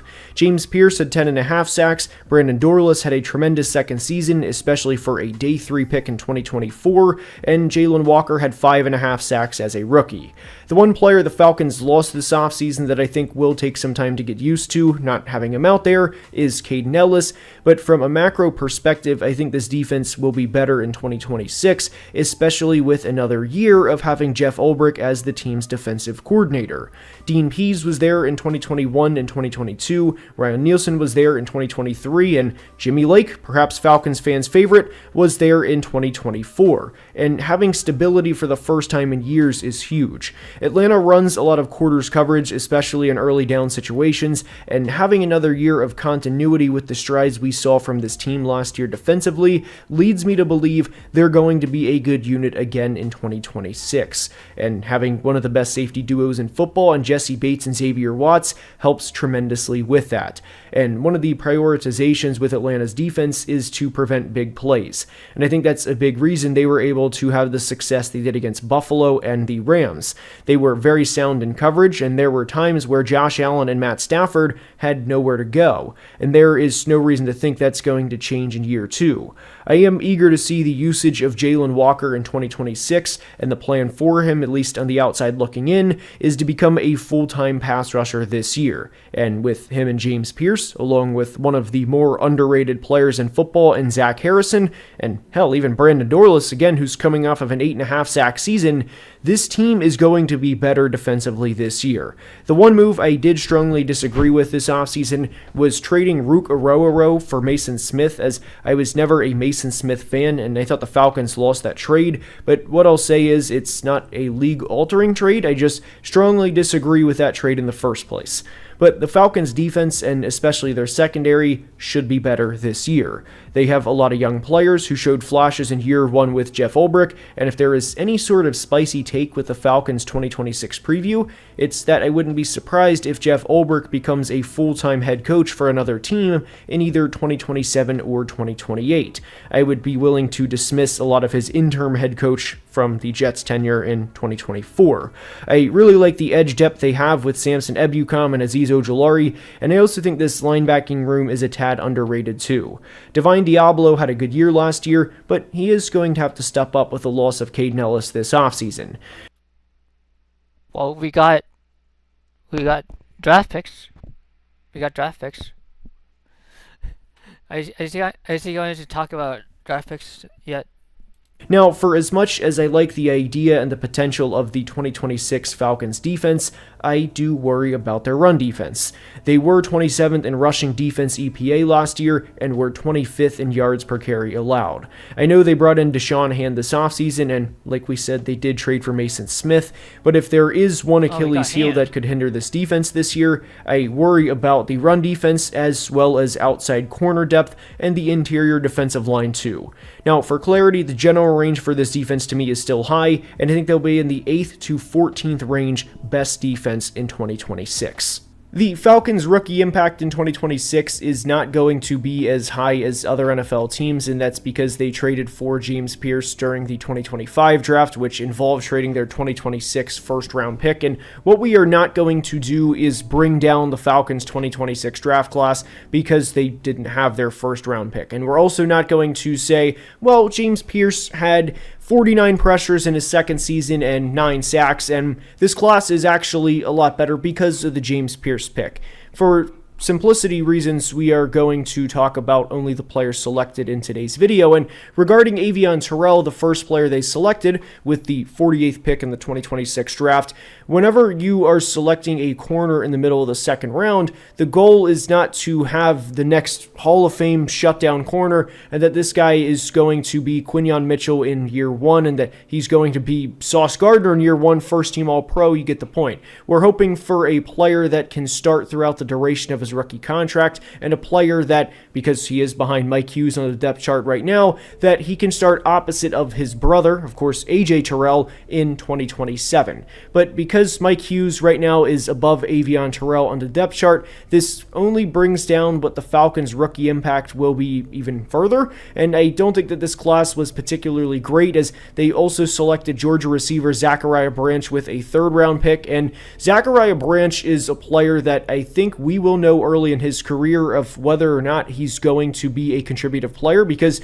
as we enter the 2026 season, there are a couple of receivers ahead of Zachariah Branch on the depth chart, and they are Olamide Zaccheaus and Jahan Dotson. And if Zachariah Branch, as a third-round rookie with a new regime, cannot beat those guys out by the end of his rookie season, then I think we would be talking about a dud of a third-round pick. And I know that may seem a little harsh, especially for a rookie adjusting to the NFL level, but the Falcons' receiving room is not deep. It is very much Drake London and everybody else. So with Zachariah Branch, there's two things that can be true. The first is that I was not high on Zachariah Branch as a prospect throughout the 2026 draft process, and if you're a Falcons fan, you may remember that I was not a fan of this pick. But the other is that acknowledging the receivers in front of him on the depth chart are not good, and if he can't beat them out as a rookie, whenever situations are going to be the most in his favor, because if he finishes his rookie season with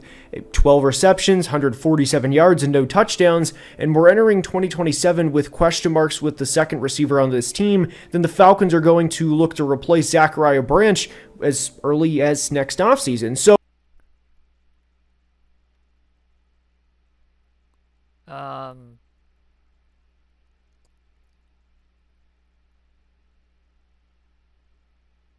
if he can't, what? If he can't beat out Jahan Dotson? Excuse me? You want a rookie, like, at the end of his rookie deal? Maybe. But Jahan Dotson might be out. And he'll be, like, the second guy. I don't know what he's talking about. Like, he's saying if he can't beat out Jahan Dotson on his rookie year, of course he can't beat out Jahan Dotson on his rookie year. But he should beat out Zaccheaus, because Zaccheaus is too old. He's very old. Zaccheaus is old, so he can beat out Zaccheaus, but he can't beat out Jahan Dotson. Jahan Dotson is he can be middle of the pack, but this is his rookie year, so it's like, is he talking about after a couple of seasons and he doesn't perform well enough that he can't beat out Jahan Dotson? Zaccheaus is probably going to be out by next season. So, I don't understand. Zaccheaus is going to be out next season, either next season or season after. And then Jahan Dotson might get traded next season for whatever reason. He might get traded.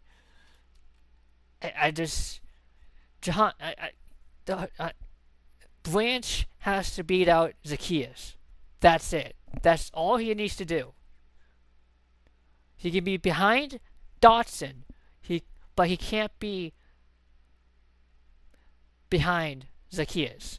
He has to beat out Zaccheaus because Zaccheaus is old. So there's a lot of things that can be true regarding the Zachariah Branch pick, but one of the reasons I wasn't high on him as a prospect was I thought most of his touches during his time at Georgia were manufactured touches. I didn't think that his route tree was particularly complex, and I worry as he transitions to the NFL level that he's not going to be much more than a gadget player. And if I'm proven wrong, I'll be the first to admit I was wrong. I've been wrong countless times before, and I'll be wrong countless times in the future. Maybe this is one of them. But when your first two picks in a draft class are an Avion Terrell and Zachariah Branch, more so Zachariah Branch than Avion Terrell, I have questions about the team's rookie impact. With the rest of the 2026 Falcons draft class, I'll be honest, I was underwhelmed. I gave this draft class a C grade, which was one of the lower grades out of all 32 NFL teams, and with their 4th round pick, Kendall Daniels, a defensive player from Oklahoma, I will be fair with this. I think that this was a player that Jeff Ulbrich was certainly pounding his fist for on day 3 of the NFL draft,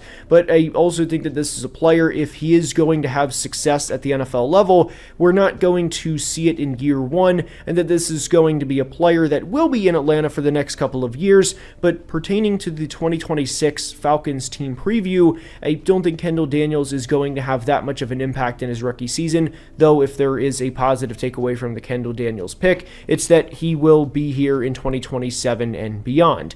The rest of their picks were made after pick 200, and with Ontario Thompson, a defensive tackle from Washington, I would be... I mean, he looked alright in practice. I don't know. Shocked if he plays more than 50. We'll see in preseason. We'll see what Kendall Daniels can do. He snaps as a rookie, and in some ways you kind of hope he doesn't play because that would imply injuries have happened in front of him. And with linebacker Harold Perkins, the Harold Perkins from LSU, I would emphasize to remember that he was a 6th round pick for a reason and not to automatically project the best case scenario. Though again, with both Kendall Daniels and Harold Perkins, I trust Jeff Ulbrich's vision with these players, with how I think Jeff Ulbrich is going to implement them in his defense, but I also think it's fair to say that would be more for 2027 than for each of those players as day 3 rookies to come in and have 87 tackles or to have 112 tackles as a rookie and to take the league by storm, which isn't a bad thing, by the way. You need depth players, you need to have a long-term vision, and if that's what Ian Cunningham and Jeff Ulbrich and Kevin Stefanski are all envisioning with both of those guys, by all means go for it. But for the sake of this video, a Falcons 2026 team preview, I don't think there's going to be a lot of rookie impact, and I think the most rookie impact you're going to have is going to be from Avion Terrell, but overall, admittedly, I was a little underwhelmed with this draft class. The most positive spin with this class is that all of their day 3 players become depth players, and with Kendall Daniels and Harold Perkins in particular, that Jeff Ulbrich has a vision for these guys from day 1 and that he was pounding the table for them, and that we see a lot more of that in 2027. But again, pertaining to this video, I wouldn't expect too much rookie impact, and the best outcome, at least for me, for Avion Terrell and Zachariah Branch is that Avion Terrell becomes a good CB2 throughout his tenure in Atlanta, and I say this because I don't think he'll ever have the season AJ had in 2021 with the Falcons, as AJ was spectacular that year, and that would be awesome if Avion became that player. I just don't think he will. And with Zachariah Branch, if he became a consistent 700 to 750 yard receiver behind Drake London, who of course is the team's wide receiver 1 and will continue to be the team's wide receiver 1 for the next several years. With the Falcons offense in 2026, why I think they're in a difficult situation is due in large part to the quarterback position. I think that Tua will beat out Michael Penix in camp, and I think he will be the week 1 starter for this team, and quite frankly, I don't think it's going to have anything to do with Michael Penix coming off of a torn ACL. No, he's right. It's not because of the ACL. I think it's because of the contract that Tua has.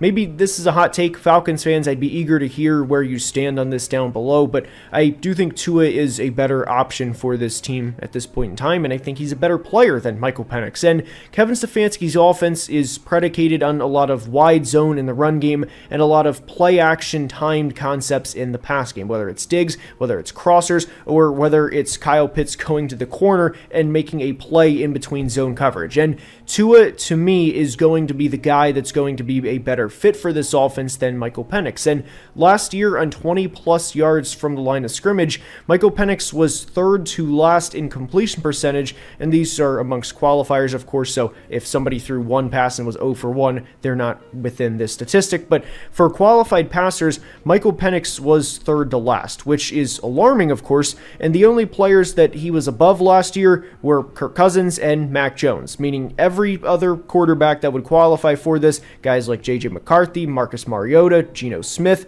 all of those players completed more passes at a higher rate than Michael Penix 20-plus yards down the field, even Shedeur Sanders. And if you are a Michael Penix defender and you want to cherry pick and say, well, 20-plus yards down the field is not exactly a normal throw, you would be right, and I acknowledge that. But Michael Penix's completion percentage last year was a problem, and him seeing the field regularly was a problem. And there was a point in the season last year where Michael Penix, I want to say 7 or 8 weeks through the season, had not attempted a pass 20-plus yards down the field within the middle of the defense. So if I know that sitting back and not having access to what NFL defensive coordinators have access to, then what do you think they were doing every week game planning and watching his tape? They were absolutely feasting. And the player Michael Penix was in 2025 compared to the player he was 2 spins around the sun ago in 2023 with Washington was a night and day's difference of a player. He was very timid last year, and the way that I would describe Michael Penix's game in 2025, hopefully somebody gets a chuckle out of this, kind of reminds me of my game at the driving range versus when I get out on the actual course. There's times at the driving range where I feel really good about the game, and then I get out on the course and I get the yips, if you will. I think about, hey, I don't want to shank this, I don't want to put this in the water, I don't want to only hit this 50 yards and the cup's 150 yards away, and every other thought that goes through a golfer's head. And I think at times Michael Penix last year was thinking too much, and I thought that it showed on tape. And the bottom line here with the Falcons quarterback room in 2026, even without Michael... If he's thinking too much, that's a problem with the coaches. That's the problem with the coaches. I don't understand. Why are we talking about Penix as a failure when he doesn't have the mental... His mental is off, right? His mental is off. So if his mental is off, then it has to be something with the coaches, right? The coaches have to prepare him for the game. And last year, the coaches, they didn't have a QB coach to coach him to be a better player, and that's what I think. That I personally think that's why he didn't have mentorship and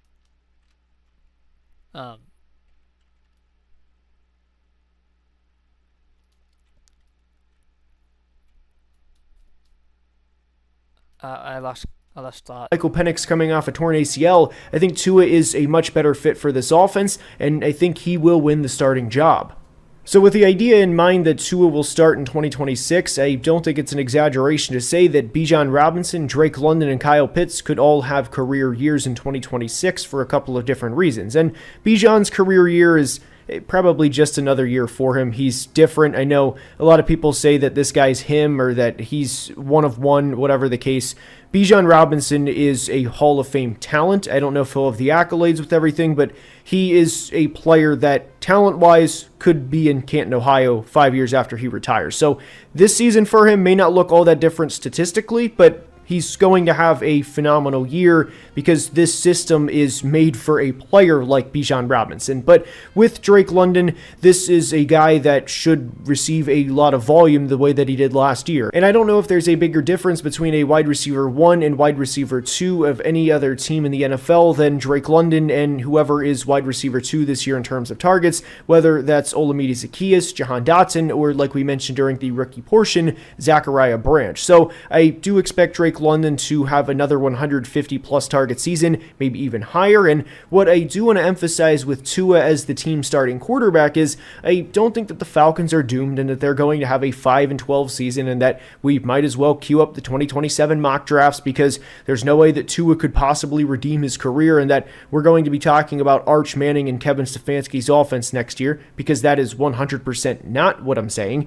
But what I am saying with the Falcons offense this year is they are going to put up a lot of points. And Tua a couple of years ago was the leading passer in the NFL. He is the only quarterback in NFL history to throw to a receiver that had back-to-back 1,700-yard seasons in Tyreek Hill. Tua was the guy behind that. So this idea that Drake London can't eat this year, or that the offense is going to be 50% of what it could be with a real quarterback, is not something I can get behind. Now, if you're watching this from an outside perspective and thinking all of this sounds pretty positive about the Falcons, and I didn't even toss in the fact that I think Kyle Pitts could have 8 or 10 touchdowns this year and be a legit red zone threat for seemingly what would be the first time in his career, it is all positive. And I do think that the Falcons offense will only improve in 2026. They finished 24th in points per game last year. They were also 24th in EPA. It's not always symmetrical where they are each of the same, where if you finish first in points, you're first in EPA, because in theory you could have like a 2000 Ravens defense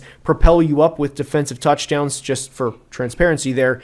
But the reason that I think the 2026 Falcons could be a really good team and could win anywhere from 9 to 12 games is because they were very close last year, and I think they improved the roster this offseason. And I also think the quarterback play, and of course the offensive scheme as well with Kevin Stefanski rather than Zach Robinson, will improve too. So if you are wondering where the difficult situation, or I think it's a 1,000% much better offensive scheme than Zach Robinson, who ran the ball up and didn't allow Penix to throw the ball. Like, he's saying that the scheme of Penix, of the passing scheme for Penix, was on the sides. And it's like, well, who drew up those plays? Zach Robinson. So, yeah. the tough position comes in, it's because of what I think would happen after the 2026 season. Full transparency, I don't think there's any scenario where the Falcons win the Super Bowl this year. I think most Falcons fans would agree with that. And I don't say that to try and vindicate myself out. I don't know. The new uniforms might change that. Guys, they might be able to get it. They might be able to get there.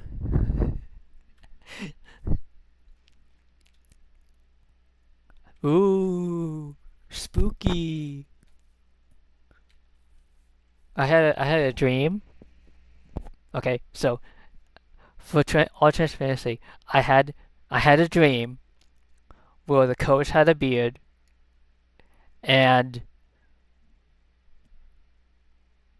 we were in the Super Bowl. We were playing in the Super Bowl, and the team that was defending had white. They had white helmets. So this could be our year. This could be our year to go to the Super Bowl. Oh, I'm so excited. I'm so excited.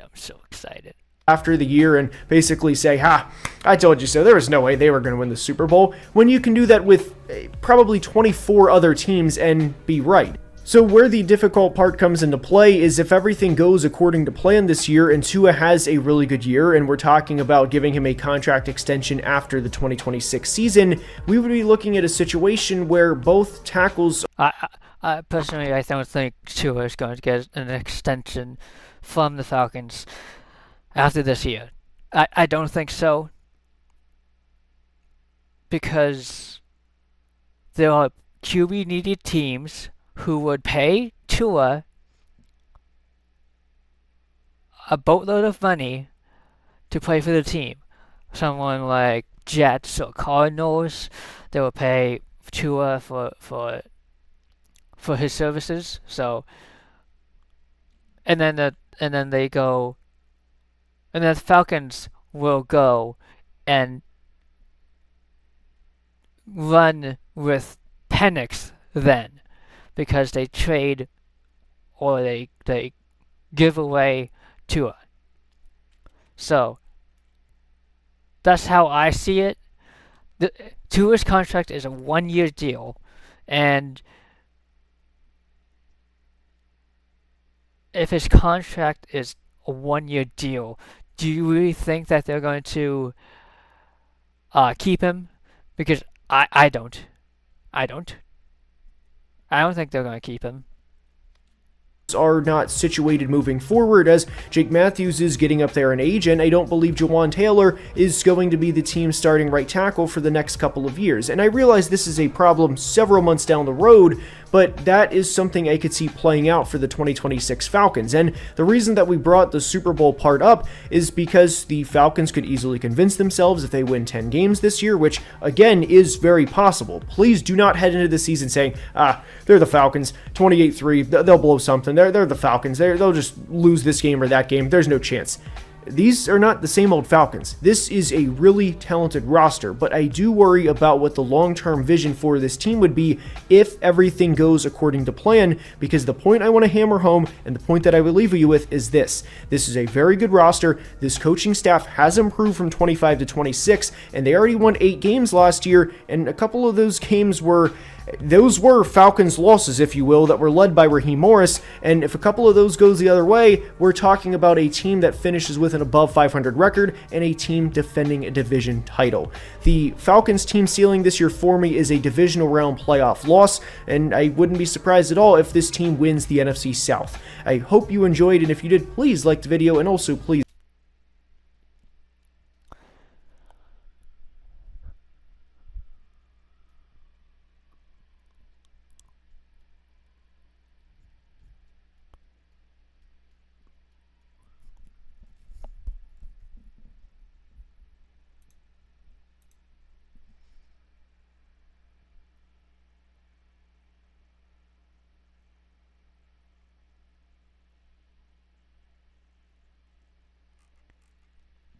Alright.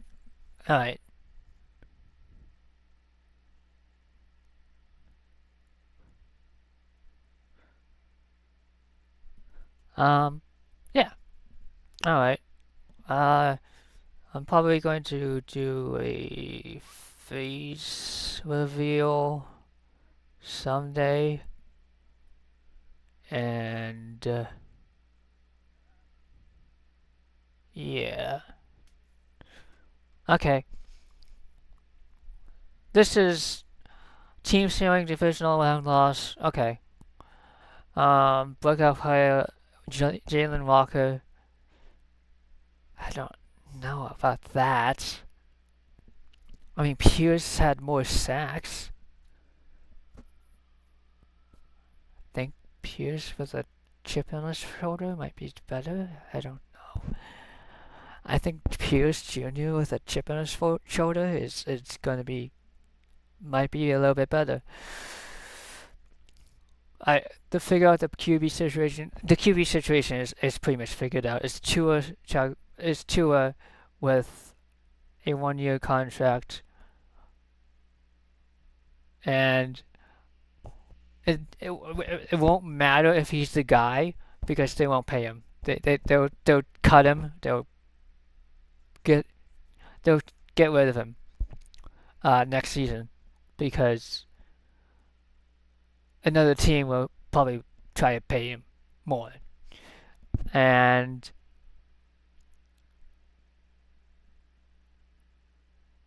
lay the foundation of this regime for a better tomorrow. I don't know.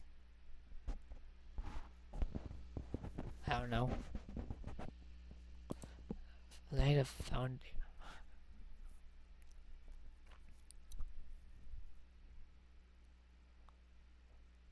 I mean, this why does this sound like this is like, oh, they lost, let's hope for the better tomorrow.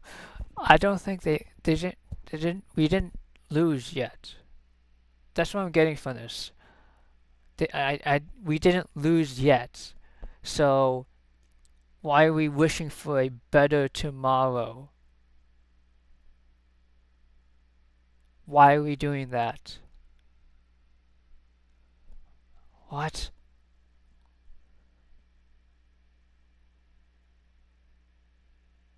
Well, why are we wishing for a better tomorrow when today could have been great? I don't like that. Anyways, yeah, that'll be it. That's it. Bye. Okay. End recording.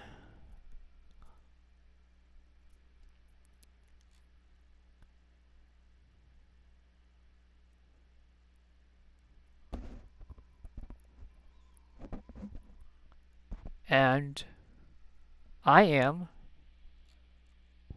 going to bed.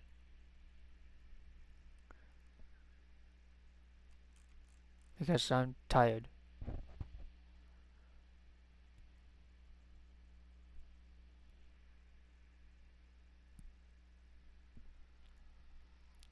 Okay, I'm probably gonna do a face reveal.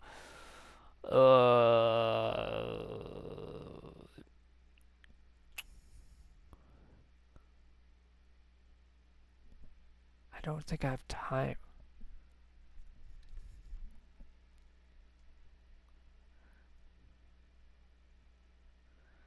Alright, I'm gonna do a face reveal on Wednesday.